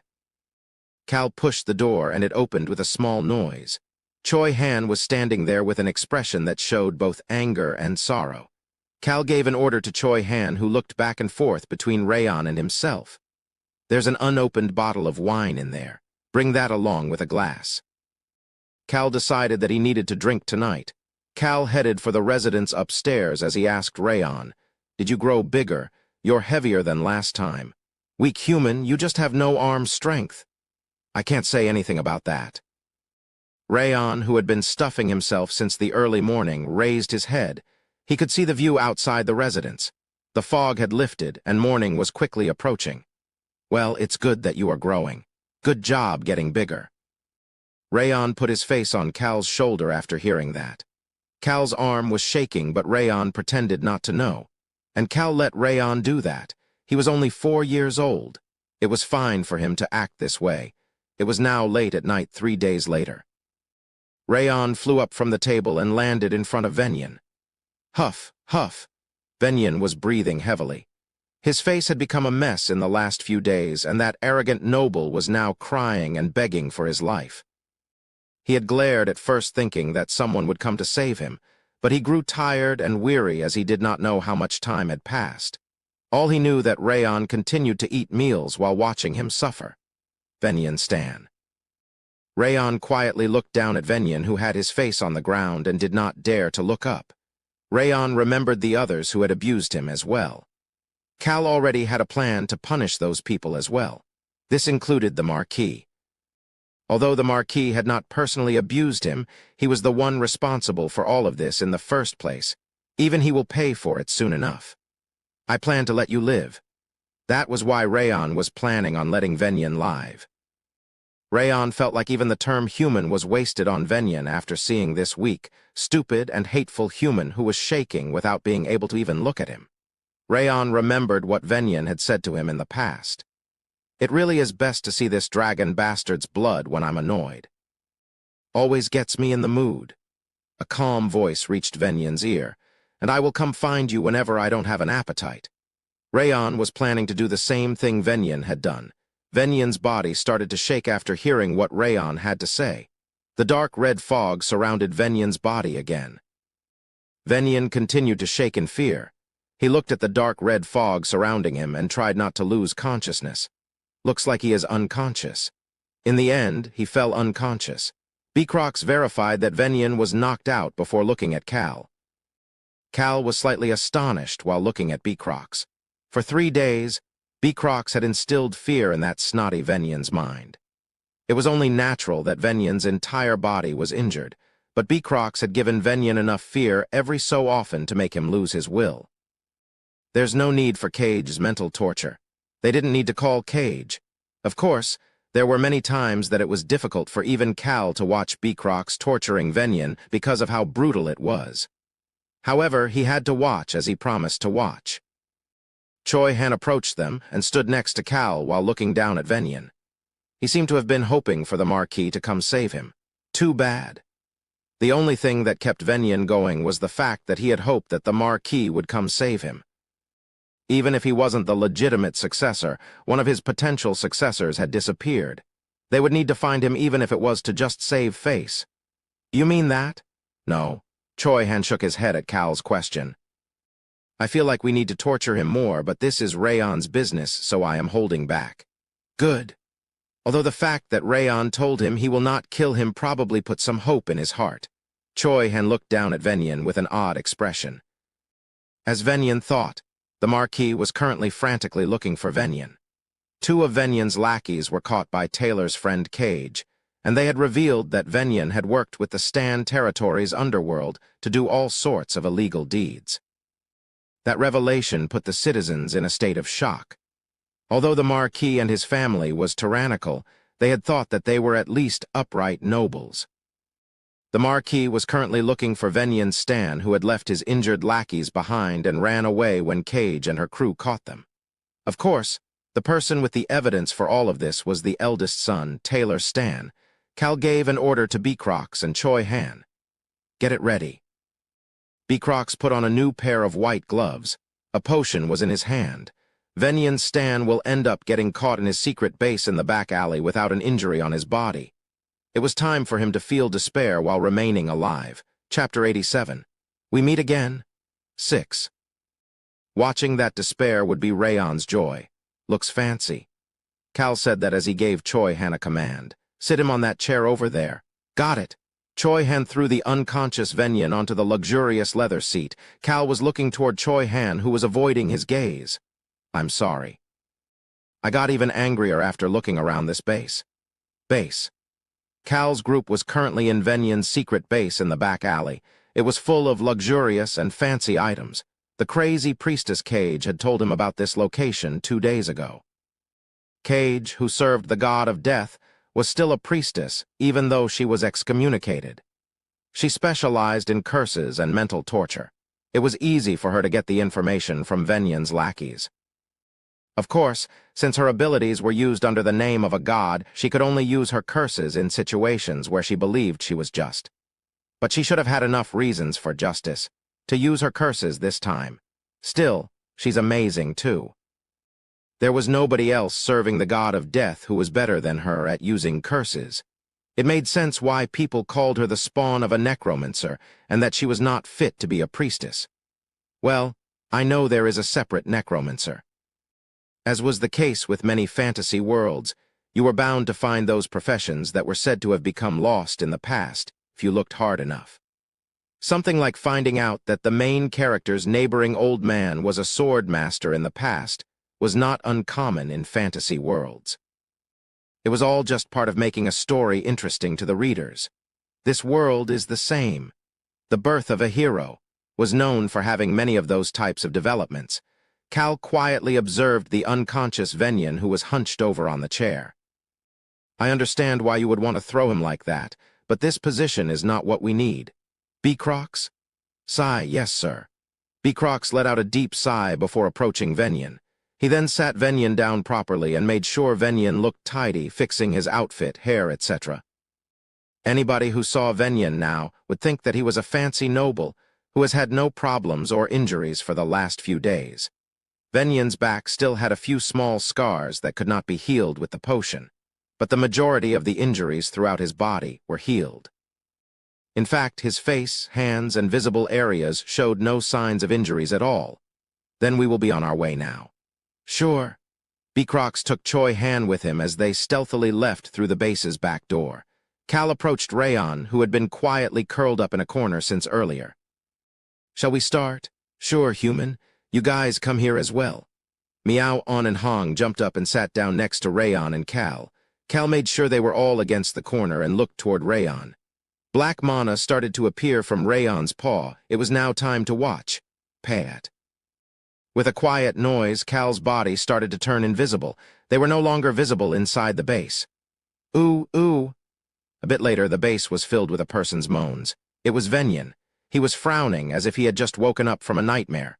Gasp, he gasped as he opened his eyes. He could only observe his surroundings with a blank expression at that point. He blinked a few times and tried to figure out where he was. This is. Venyan touched his neck in shock. He could speak. Human language was actually coming out of his mouth. He also realized that there were no shackles on his neck. He then frantically checked his body to see that there were no injuries or blood on his arms and legs. His fancy outfit did not have any blood on it at all. He was not in any sort of pain. Was it a dream? He couldn't tell whether this was the dream or if that basement and the torture was the dream. It was so terrible and painful that he still clearly remembered it, but it must have been a dream. Venyan slowly reached his hand out and touched the desk in front of him. This definitely felt like it was real. Yes, this was all real. Venyan started to frown and wonder if he had been dreaming. Rather than being abducted on his way to the base, he had arrived and then fallen asleep. Ha ha. Venyan started to smile, however, many emotions were running through his mind. Yes, it was only just a dream. It had to be a dream. He could still feel the whip cutting through his body, as well as the torturer's cold gaze and that dragon bastard's gaze, but it was all just a dream. It didn't matter that he was still afraid. It wasn't real. Otherwise, there was no way to explain how he was here right now. Ha ha. Venyan put his hands on his neck. He could feel the warmth of his hands. It was at that moment.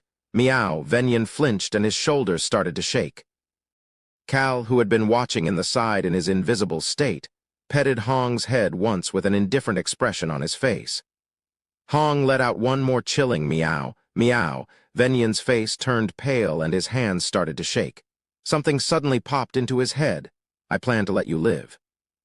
And I will come to find you whenever I don't have an appetite. Venyan's hands that were clutching onto the desk were turning pale. See, crazy, he looked down and started to shake. The dark red fog was slowly crawling up his legs like a snake. His face turned teary like a little baby. That crazy dragon bastard? He quickly started to brush away the fog. However, the fog did not disappear and just moved further up his body.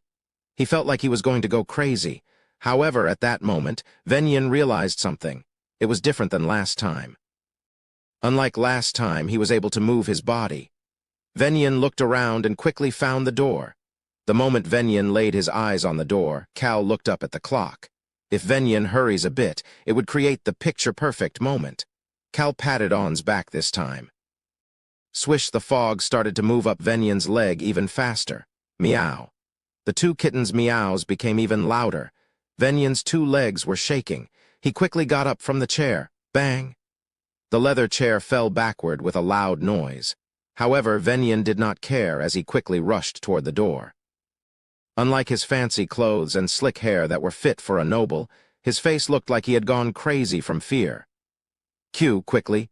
Venyan grabbed the doorknob with his shaking hand. It was at that moment, click, he heard someone turning the doorknob from the outside. Was it his lackeys? Venyan thought that he no longer needed to face this scary situation on his own. He was relieved. It definitely had to be his 2 lackeys from the morning. Someone pulled the door open from the outside. Thanks to that, Venyan did not need to do anything, as the door had opened for him. Kriyak, the door slowly opened. Venyan did not manage to notice that the fog surrounding his legs had disappeared. He was too absorbed by the light he could see coming from the other side of the door. The door finally opened completely. We finally found you. The person to greet Venyan was Taylor Stan, his older brother whom he had paralyzed in the past. Venyan took a step back. Behind Taylor was the path heading down to this secret base, which was now filled with a lot of people. It was filled with both Taylor's people and people from the Stan estate. What is this? Taylor confirmed that Venyan had no visible injuries before looking at his face. Venyan's face was full of fear. Taylor looked past Venyan's shoulder into the base. Nobody was there. However, he knew that Cal was inside. He had borrowed Cal's invisibility magic device before. That was why he was even more certain that Cal was inside. Is this a dream too? Venyan blankly started to mumble to himself. Taylor looked at his brother, the brother that he detested, and answered his question. Looks like you had a long nightmare. He turned around and gave an order to the knights of the Stan estate. Arrest him. This was only the start of Venyan's nightmares. Not only was he now completely pushed out of the successor picture, but he would also have to pay the price for all of his illegal deeds. He had to receive the anger of all the Stan family members for ruining their reputation. The dragon did this. The dragon did all. Taylor did not care about Venyan's mumblings. He focused on what Cage was saying as she walked next to him. Tonight. Taylor could meet his benefactor again tonight. It had been quite a while. Young Master Nim, should I start searching the base right now? Taylor shook his head at the knight's question. The most important thing right now is to quietly move Venyan to the castle. There are too many people outside. Won't it be difficult to do it quietly? The citizens of the Stan territory were gathered outside. That was why the knights were anxious. However, this was all because Odious had spread the word at Cal's order. Taylor knew about it as well, but pretended to worry about it. Even he could do this level of acting now. That is true, but we still need to move him as quietly as possible. We cannot allow our reputation to fall even further. I understand, the knight responded with a serious expression. You can focus on searching the base after that. We will leave some of the soldiers here to guard the entrance. Yes, sir. Taylor made it a bit easier for Cal to get out and turned his back to the entrance. He now had to go to the castle and cut off the Marquis and Venyan's arms and legs, one by one. Some of the knights remained to protect this empty secret base. The others went to capture Venyan's other lackeys, who were probably in his other bases. Hey, guard properly. It's not like anybody is there. We haven't been able to rest the last few days. Let's just chill. We cannot do that. Why so serious? We just have to prevent someone from going in. The 2 knights were talking quietly so that the soldiers could not hear. A light wind passed by behind them, but they paid no attention to it. Although the wind didn't make sense, they couldn't see anything anyway, so they didn't care. Cal, the person responsible for that light wind, got on a carriage he had prepared not too far from the base. Rayon, who was following behind Cal, removed the invisibility on everyone except himself. Shall we head out now? Go. Odious closed the carriage door and sat down in the driver's spot. The carriage slowly started to head toward the residence. Cal leaned on the chair and could feel the soft leather relaxing him. He looked down and made eye contact with Rayon, who was no longer invisible and was laying on his lap. At that moment, Rayon started to smile and speak. I am not too bad. I am a great and mighty dragon. Yes. Their hell is only just beginning. Right, Cal spoke to the others in the carriage. Let's all eat some delicious food and get some rest today. However, Cal had to enjoy his dinner away from the others. I guess you have some free time now. Of course I had to come since it is to see you, young Master Cal. Taylor, Stan, and the crazy priestess Cage. The two of them came to find Cal with some alcohol and drinking glasses. They came to see him late at night, so Cal ended up drinking and eating at the same time. I will probably get busier after today. Naturally so. Cal nodded at Taylor's words and looked toward Cage. She smiled and lifted up the bottle. Cal emptied the entire glass without any changes to his expression. The majority of the people you told us about were Venyan's people, young Master Cal. Is that so? Taylor could not look at Cal comfortably. Cal had given him the file regarding Venyan's bases and the involved people. That alone was surprising, but there was an even more surprising development. There were some of my father's people as well. I did not know that. Cal looked toward Taylor with a sincerely shocked expression, but of course, he was just acting. Venyan had received orders from Marquis Stan to torture the Black Dragon. Thanks to that, the people guarding the cave were naturally going to include some of Marquis Stan's people. A couple of them were connected to Venyan's dirty deeds. They would receive a life sentence at minimum and be executed at maximum. The Stan territory had the most vicious rules after all. The Marquis would probably want to kill them all so that he could try to hide his involvement. I will trust that you didn't know. Taylor answered like he was convincing himself. A bottle was placed between the two of them. How about we empty this bottle first? Sure, let's drink. Sounds good. The three people took turns filling each other's glasses and emptied the bottle. Taylor and Cage had to return to work as the bottle emptied out. Will you be leaving tomorrow? Yes. I heard you are taking the western route to the capital. Is the capital your final destination? Taylor could see Cal starting to smile instead of answering his question. Taylor did not ask further. Instead, he shared his sentiments with Cal. I will definitely pay you back for your help in this situation, as well as last time. I look forward to it. Yes, please look forward to it. Seeing Taylor looking straight into his eyes as he told Cal to look forward to it, Cal thought about the new connections he had in this northwest region. Taylor and Odious. He had quite a few people to put to use in the approaching future. Cal finished all of his preparations early the next morning and was looking in the mirror. He asked Rayon, who was looking in the mirror as well. Have you figured out the Crown Prince's magic?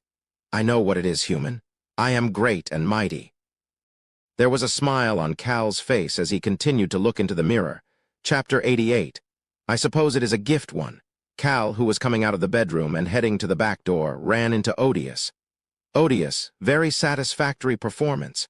Odious didn't know whether to laugh or cry at Cal's comment. However, based on the results of everything, he had only happiness on his mind. No, the pleasure was mine. I am very happy about the overflowing benefit I gained. I'm sure.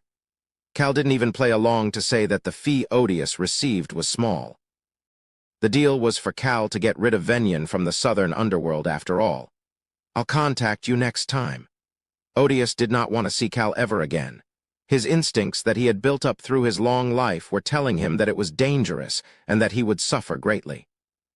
However, his vast experience was also telling him that it was unavoidable. He will have no choice but to see him again. Of course, I will let you know where I am every so often. Good. Cal got on the carriage with Beacrox in the driver's seat. The driver who had brought the carriage to the Stan territory had already returned. Odious, yes, sir. You know what to do with the basement, right? Odious's eyes slightly shook. He looked toward where the entrance to the basement near the back door used to be. Now it was just a pile of rubble. I will take care of everything properly. Good. Odious had seen the remains of the feast as well as the broken torture devices in the basement before it was destroyed. Total bullshit about him being a good person. There were no good nobles with a strong sense of self-sacrifice. They were all vicious and sly, and I don't want you to tell Billows about what happened. Secrets are the life of such commissions. Yes, I know, it definitely is the main part.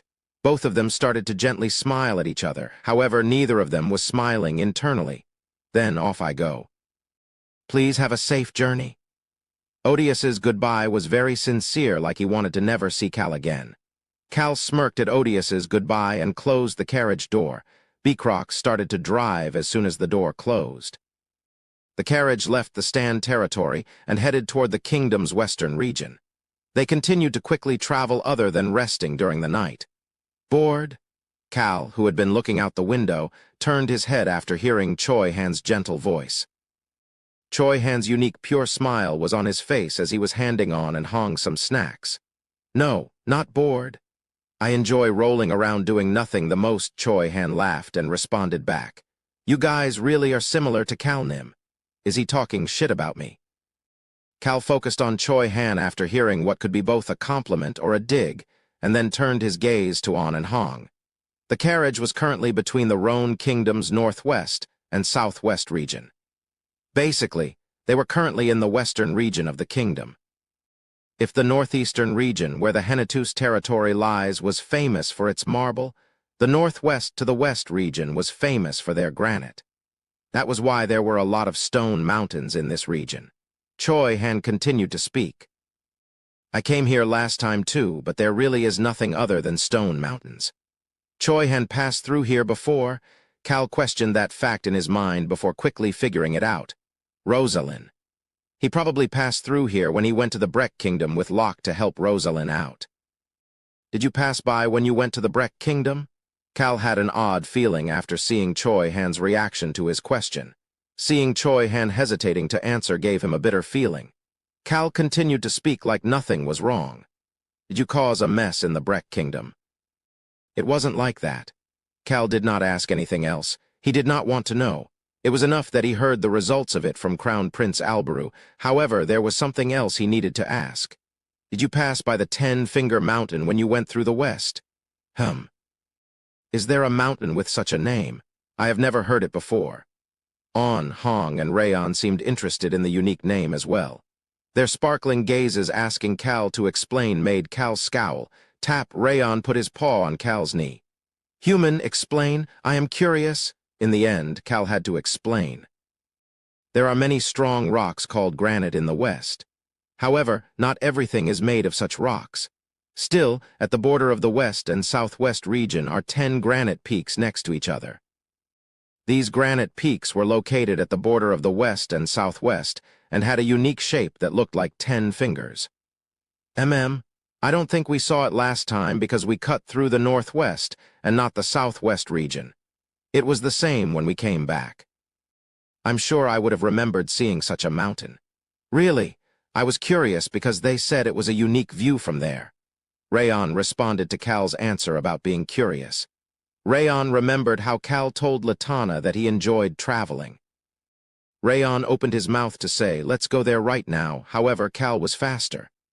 I thought about going there in about a year. That was why I asked. A year later? Yes. Cal definitely had to go to the 10-Finger Mountains in 1 year. The last ancient power will reveal itself there.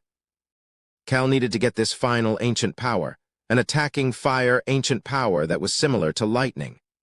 I thought it'd be great if we all traveled together. Cal nonchalantly mumbled that line, but his words made the fatigue on An, Hong, and Rayon's face all disappear. Choi Han also had a small smile on his face. Yes, that sounds good, but there probably aren't any villages near there. Why wouldn't there? No, there aren't any. Cal looked toward Choi Han and the children and sternly repeated himself. There are none. Based on my knowledge, there are no villages around there. None at all, at least when it came to human villages. The problem was that there was a village of elves who passionately loved nature and almost worshipped dragons.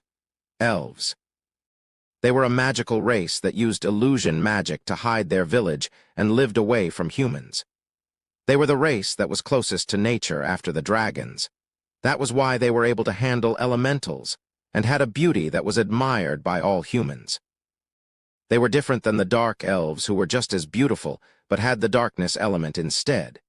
In the novel, Choi Han passes through the 10-Finger Mountains with Locke on their way back from dealing with the issues in the Breck Kingdom. They coincidentally happen to find the elf village and get involved with one elf, Pendrick the healer. Unlike Cal's restoration abilities, the elf Pendrick had the ability to heal others. He joins Choi Han's group and starts to travel with them. Fantasy worlds always seem to have at least one elf in the main character's party. That was Pendrick in this novel. The problem is that he ends up dying. The original point of Locke's berserk transformation was Pendrick's death. He died while Locke was protecting him, and that results in Locke going berserk for the first time.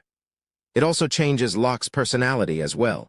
That meant that Pendrick should not die if he does not meet Locke or travel with Choi Han's party. They already missed the moment to run into each other. Pendrick had not had any interactions with Cal, Choi Han, or Locke until now. If 1 year passes like this, Pendrick would have lived longer than he had lived in the novel. It could be considered the biggest change in the flow of the original novel. Yes, there are no villages. Cal mumbled once more and made up his mind. He told himself that he would avoid the elf village when he went to the 10-Finger Mountains next year. He had taken on too much baggage by not thinking things through and just doing whatever he thought was the easiest for him. Cal was not going to let the same thing happen again next year. I want it to be next year already. I do not care if there are no villages. Cal looked toward Rayon, who seemed to be excited. He definitely could not take a dragon to the elf village. He would be treated like a god. Thinking about that was already giving Cal the chills. Cal quickly turned away from Rayon. He strongly reminded himself that he would not even take a step into the western region until he returns a year later with the Crown Prince's golden plaque to find the last ancient power. Cal opened the small window toward the driver's seat and spoke to Beecrox. "Let's speed it up a bit." "Yes, sir." The carriage quickly drove through the western region and arrived at the capital. "It has been too long, Your Highness." The gently smiling Cal, who was wearing a simple yet stylish outfit, would catch anybody's attention. "Yes, I am glad to see you again. How was your recovery?" Blonde hair and blue eyes. Alberu, who was just as handsome as Cal, smiled brightly as he hugged Cal. They were currently in front of the Crown Prince's palace. Crown Prince Alberu was warmly welcoming the hero of the now faint Plaza Terror incident. Although people didn't talk about it much anymore, the plaza was still being rebuilt and had knights patrolling around it. There were also many who were upset with the palace for not revealing the identity of the terrorists. "I was able to rest well and recover thanks to Your Highness's concerns and the royal family's generosity." Cal, who was smiling like he was telling the truth, definitely looked healthy. Crown Prince Alberu looked at him like he was happy that Cal had recovered and then pointed to the inside of the palace. "Come on in. I should at least give you some tea since you've come to visit after such a long time." "Yes, Your Highness." "I'm sure you are busy with work, so I will only take a bit of your time." "I don't know why you do this every time." Cal had the same thoughts, but there was nothing he could do. Click. The moment they entered Alberu's office and closed the door, both Cal and Alberu, who had been walking close to each other, quickly moved away. "Your Highness, you must be tired. I'm sure you feel the same way." Alberu sighed before pointing to a table on one side of the office. However, he noticed that Cal had always walked over there and sat down on what seemed to be the most comfortable couch. "People will think you've been here a couple of times." "It is my first time here, but I feel like it is very welcoming." Cal had no problem using that glib tongue of his. Alberu looked toward Cal, who sat on the couch of his choice while keeping the seat at the head of the table open for him, and sat down. "I thought I told you to come as quickly as possible." "That is why I cut into my sleeping time to rush here, Your Highness." Alberu snorted at Cal's response. He didn't know what Cal had been up to, but the person who was supposed to be in the northeastern Hennetus territory had come in from the west. And he knew exactly what had happened in the west, no, the northwest region right now. "You are a very suspicious person." Alberu took a sip of the tea that his servant brought over and just quietly observed Cal until the servant left the room. There was quite a lot for him to discuss with Cal today. He also had a lot of requests for Cal as well. The Crown Prince has a sneaky look on his face. Cal agreed with Rayon's assessment and pretended not to notice Alberu's gaze. The gaze was one that seemed to want to take a lot from him today. However, that thought and their relationship will go the opposite way. Click. The servant left the office with a small click of the door. Alberu was about to speak, but there was someone who started to speak even faster. "Your Highness." Cal made eye contact with Alberu, who seemed confused. Rayon was speaking in his mind as he did that. After dealing with both things, I am now certain he really is an odd existence. Cal took a magic bag out of his pocket. "I have prepared a present for you." "For me?" "Yes, for the star on the mines of our kingdoms." "Enough." Alberu was not happy at hearing that Cal had a present for him. In fact, he looked toward Cal with even more suspicion. It was because of the things that had happened with Cal up to this point. However, he could not lie and say that there was no anticipation in his mind at hearing about a present. A few weeks ago, Alberu had already received one of Cal's so-called presents under one of the Flynn Merchant Guild's people. Let's first take a look at this present. Cal slowly opened the magic bag with Alberu's permission. Rayon's voice rang in Cal's mind as he took a small glass bottle out of the bag. He has a darkness attribute. Tap. The glass bottle was placed on the table. What is this? Cal showed with his actions instead of answering. Squeak, squeak. The lid of the glass bottle slowly opened. This small glass bottle was full of black water. The lid opened completely, and an invisible substance slowly started to come out of the bottle. I am used to this smell. I smelled it in the black swamp. The scent of the dead mana slowly started to fill the room. This was one of the items he received from the Whale King on their way to the Whipper Kingdom. Unlike Cal's other bottle, this bottle only had dead mana with no poison in it. 1/3 of what he received from the Whale King was in this small bottle. Cal slowly closed the lid back while seeing that Alberu could not continue to speak. Your Highness, of course, this present is not free. There was no way Cal would give something so precious for free. It was poison for humans and not precious at all. However, Cal remembered what Rayon had said about Alberu the last time they were here. Why did this puny human called the Crown Prince dye his hair with magic? It is at a level that only a great dragon like me can notice. Did another dragon dye it for him? No, is it a different type of power? A different type of power. Rayon was able to tell that it was different than natural mana because he was a dragon, but he was not sure of exactly what it was. It made sense because Rayon had never experienced it before. However, he had experienced it now. Dead mana. Cal mumbled like he was talking to himself.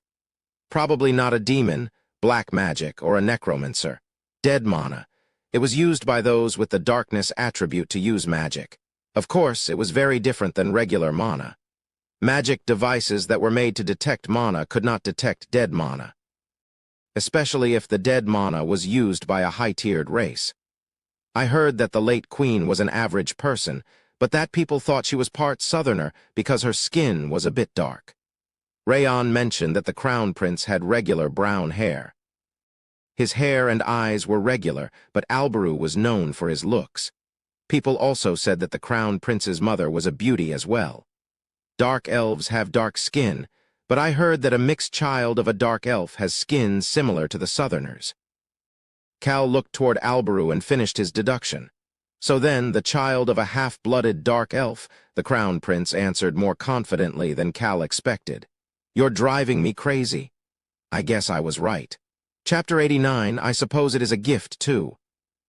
Cal and Alberu both just quietly observed each other. And the crown prince's response at the end of that silence was pretty confident. His face was not shaking at all. Cal shrugged his shoulders. Just that I can give this to you, but not for free. Alberu couldn't believe Cal had nothing else to say after giving him such a strong blow. Ha, ha, ha. Alberu started to laugh. It made Cal wonder what would have happened if there wasn't soundproof magic in the office. Either that, or what would have happened if he hadn't sent the servants and his subordinates out. The atmosphere turned chilly in the room. I was planning on putting you to work. I shouldn't have told you to come. Alberu was tired of that mug on Cal's face that was as relaxed as usual. His gaze headed toward the bottle with the black liquid. Mother. The weight of that word pierced into Alberu's heart. Cal did not say anything else and just sat there observing the crown prince who was staring at the bottle. Dark elf. They were creatures of the dark that were chastised by the people of the continent because of their affinity to darkness. The base of their power was the dead mana flowing out of the dead. In the past, dark elves tended to be found near graves or villages that were destroyed by illnesses. That was why people hated dark elves, even though the dark elves never harmed people nor desecrated corpses. This led to the dark elves living in hiding. They were hiding even better than the elves. Alberu moved his gaze from the glass bottle and looked toward Cal. Cal just smiled back at him. And you'll keep your mouth shut. Of course. But not for free, naturally. Alberu spoke his honest feelings. You sly bastard. Why, thank you. Alberu hated how Cal didn't even flinch at what he said. At the same time, he was relieved as well. Cal had come directly to him instead of going to the favored third prince or the second prince who were aiming for his position. It meant that Cal wanted to make a deal with him. That was why he was relieved. It was because Cal was similar to him. However, he did have a question. Are you really not one of us? How could Cal know his identity if he was not a dark elf as well? Alberu could not figure this out. The only people who knew his identity were his mother's siblings. They had helped him so that his father, the king, would not find out his mother's identity. They were all on Alberu's side. Cal pointed to the glass bottle and answered Alberu's question. I will die if I drink that. Dead mana was like an extremely deadly poison for humans. Do not worry, human. This mighty dragon will save you no matter what. Cal just ignored Rayon as usual and pushed the glass bottle toward Alberu. Don't you need it? Alberu came clean with it. Of course, it is good if I have it. It will make me stronger. It is clean as well. There are no traces of poison. Of course, it is a very precious item. Cal continued on like what he said next was not surprising, since it is a dead dragon's mana. What? Alberu could not hide his shock. He then let out a sigh after seeing the smile on Cal's face. You're driving me crazy. Alberu was not speaking like how someone in his position should, but he did not really want to do so today. Instead, he was speaking in the way he spoke to his mother's siblings. You really have no plans to say anything about my identity. It was difficult to find dead mana these days. But it was a dragon's dead mana. Of course, the amount of dead mana in the glass bottle was minimal. However, the fact that it was a dragon's dead mana would make Alberu become at least 3 or 4 times stronger than he was right now. Alberu could not understand why Cal would give him something so precious, even for a compensation. He thought Cal was someone similar to him, but now it was difficult to understand Cal. Why are you asking something so obvious? Alberu was at a loss of words after hearing Cal say that it was obvious. However, it really was the obvious answer for Cal. The Roan kingdom needs to become stronger. If you took a look at the power struggle between kingdoms right now, the Breck kingdom and Roan kingdom were at the bottom. The Whipper kingdom was on a one-way train to hell under Tunka's leadership, but they were a different story. At the same time, the southern jungle was slowly regaining its strength after putting out the fire earlier than in the novel. They all probably respected Latana even more after she brought Cal to the southern jungle to put out the fire. In addition, the Northern Alliance was planning their invasion as well. Alberu was gathering the Whipper Kingdom's mages in order to grow his own influence and prepare for the Northern Alliance's invasion. However, that was not enough. There is also the Wyvern Knights Brigade and the Empire. Cal did not know what happened after Volume 5. However, people had this treasure called imagination. It's obvious. The Wyvern Knights Brigade would dominate the air. Once the Imperial Prince shows his greed and reaches his hand out to the Western continent, the Breck Kingdom and Roan Kingdom will be nothing but candles in front of the wind.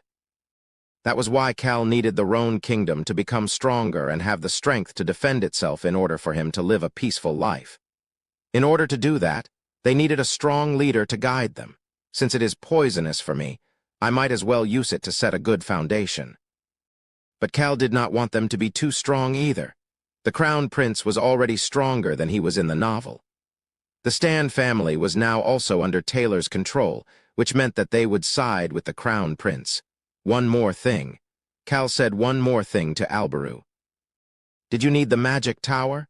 It must be hard to speak like that when you already know about everything.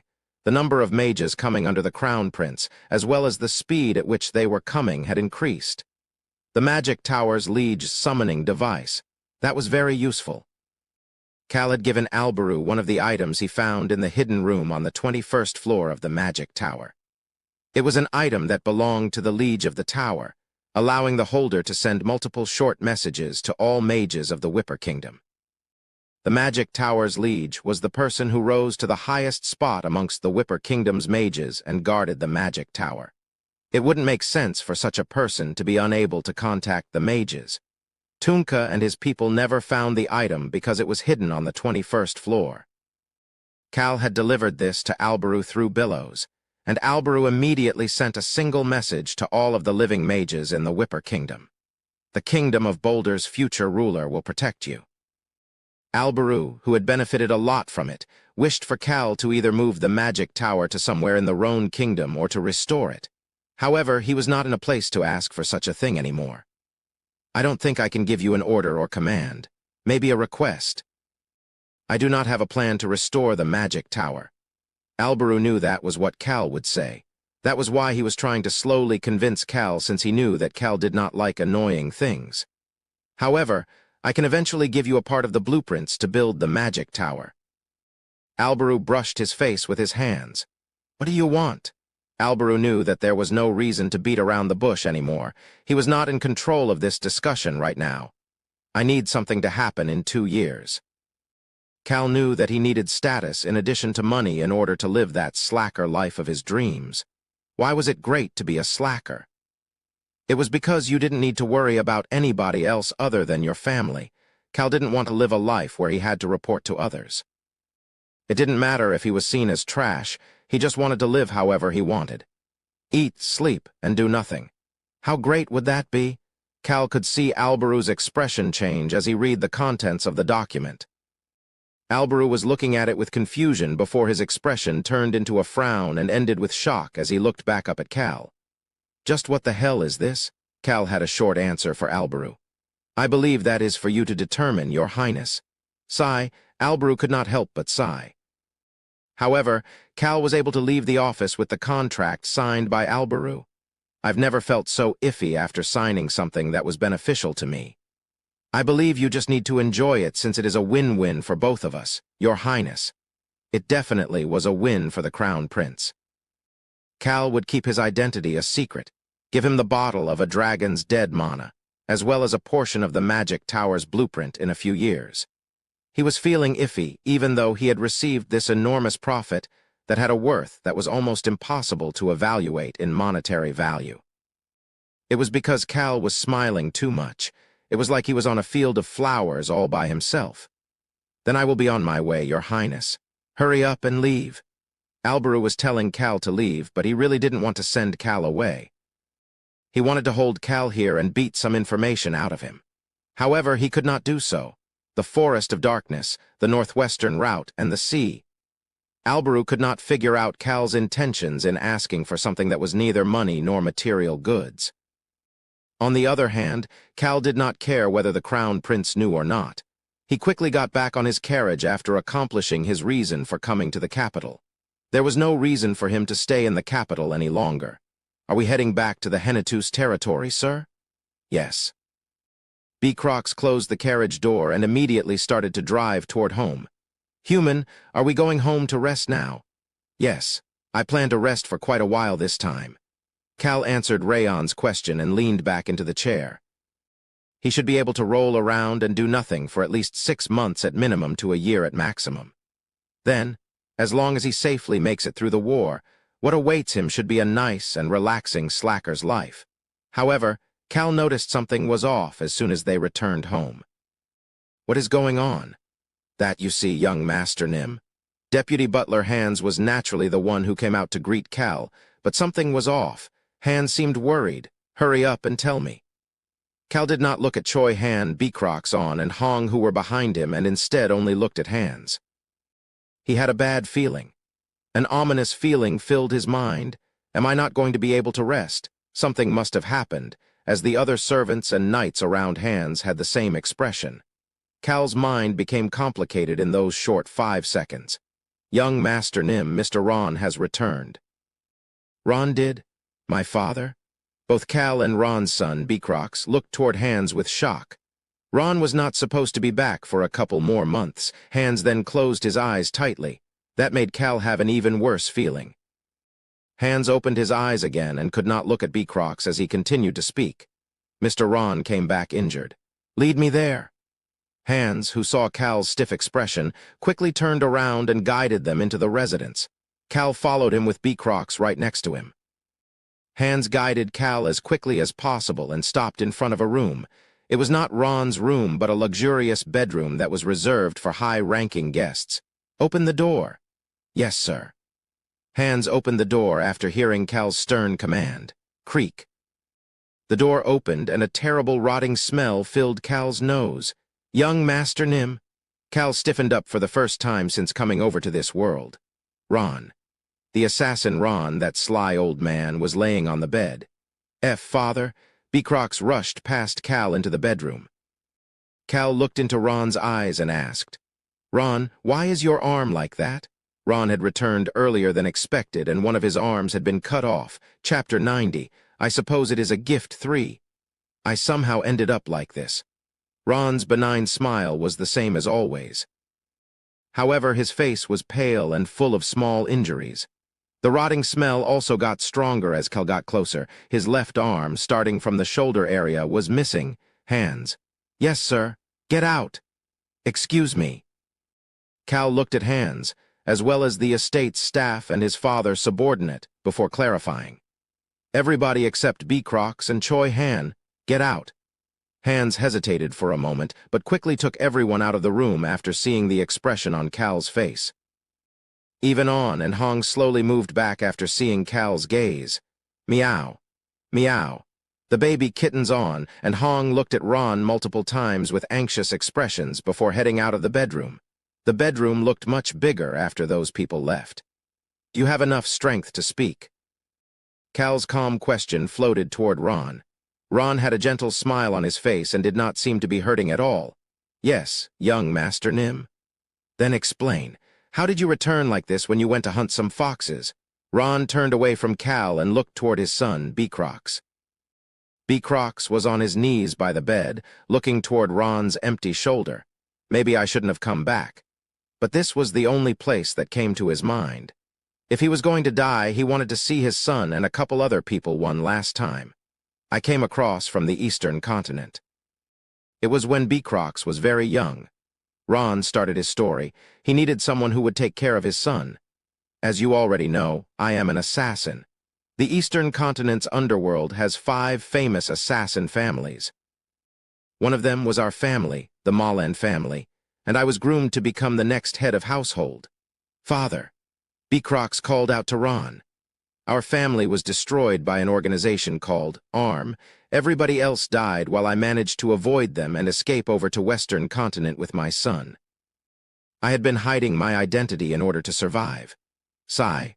Ron let out a deep sigh. His face was very pale. "It was because, although this organization called ARM rules the underworld, they were just a low-ranking organization. The core of their operation was elsewhere. I felt fear from the strength of this organization that was beyond what I could even fathom. That was why I have been living as a lowly servant." Ron started to frown, but I caught onto their scent for the first time in tens of years. Beecrox flinched. Ron's gaze headed past Cal to Choi Han, who was standing there with a look of disbelief. The scent of ARM was on this twisted yet good bastard. Choi Han had the scent of ARM on him when he first came to our castle. That was the reason Ron and Beecrox had attacked Choi Han when he first came over from Harris Village. He had the scent of ARM on him. Choi Han's pupils started to shake. "Then the assassins I killed in Harris Village. Yes, there is a good chance they were from ARM." Choi Han looked toward Cal as Ron continued to speak. "I was able to figure out that they were stretching their reaches to the Western Continent when I went and investigated in the capital. It was more like a dog walking into a tiger's den than hunting foxes." Ron wondered what gave him the confidence to go attack them, but knew that he would have done the same thing if he had the choice again. He needed to know what they were planning to do. While I was looking around, I ran into one of ARM's attack squads and figured out what they were doing. He managed to get a bit of information after destroying that attack squad.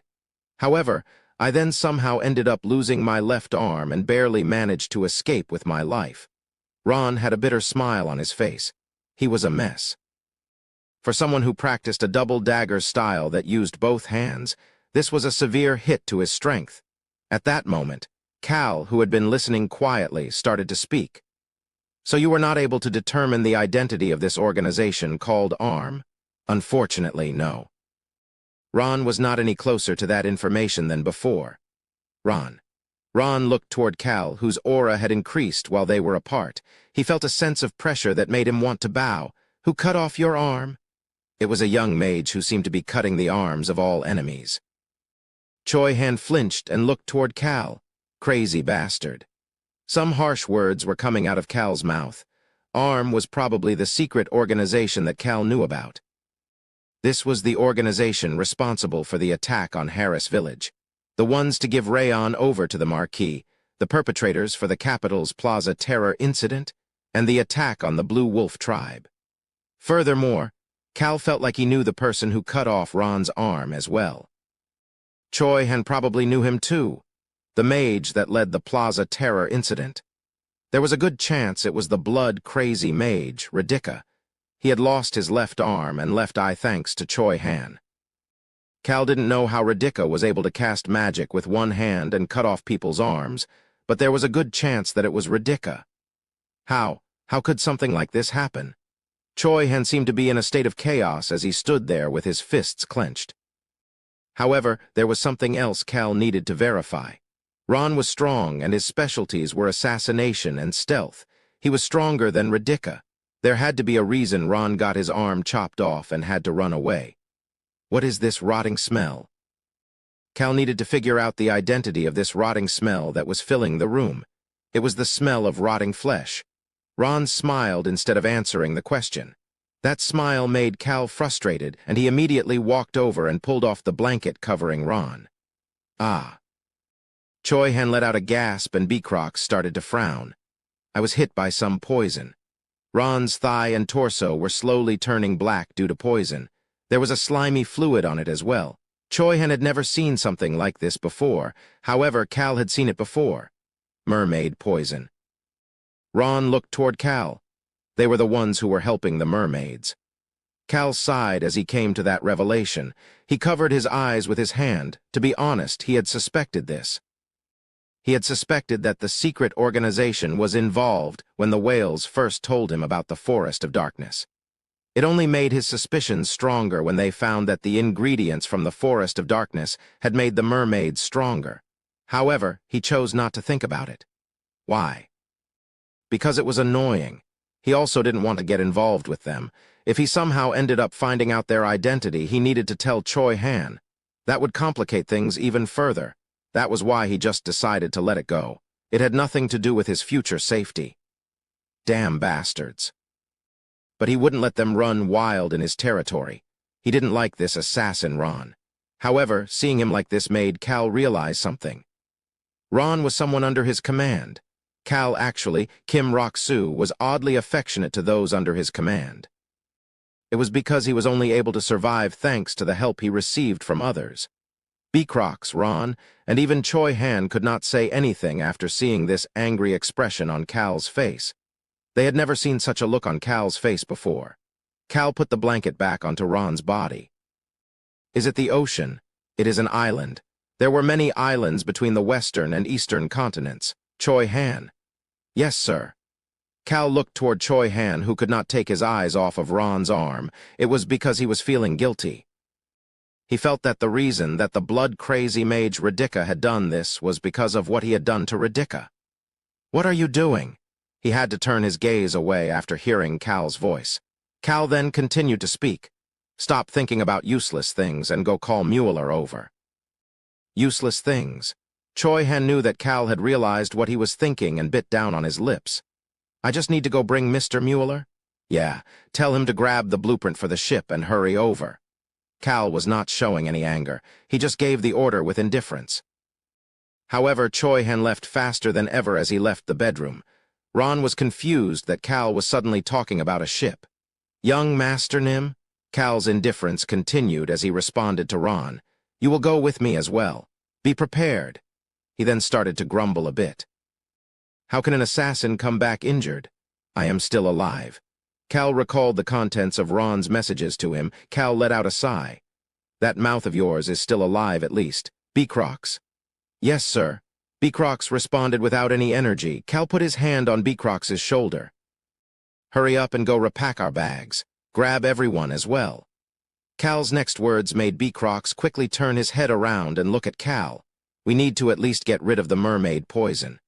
The mermaid poison had the darkness attribute, and there was no known cure.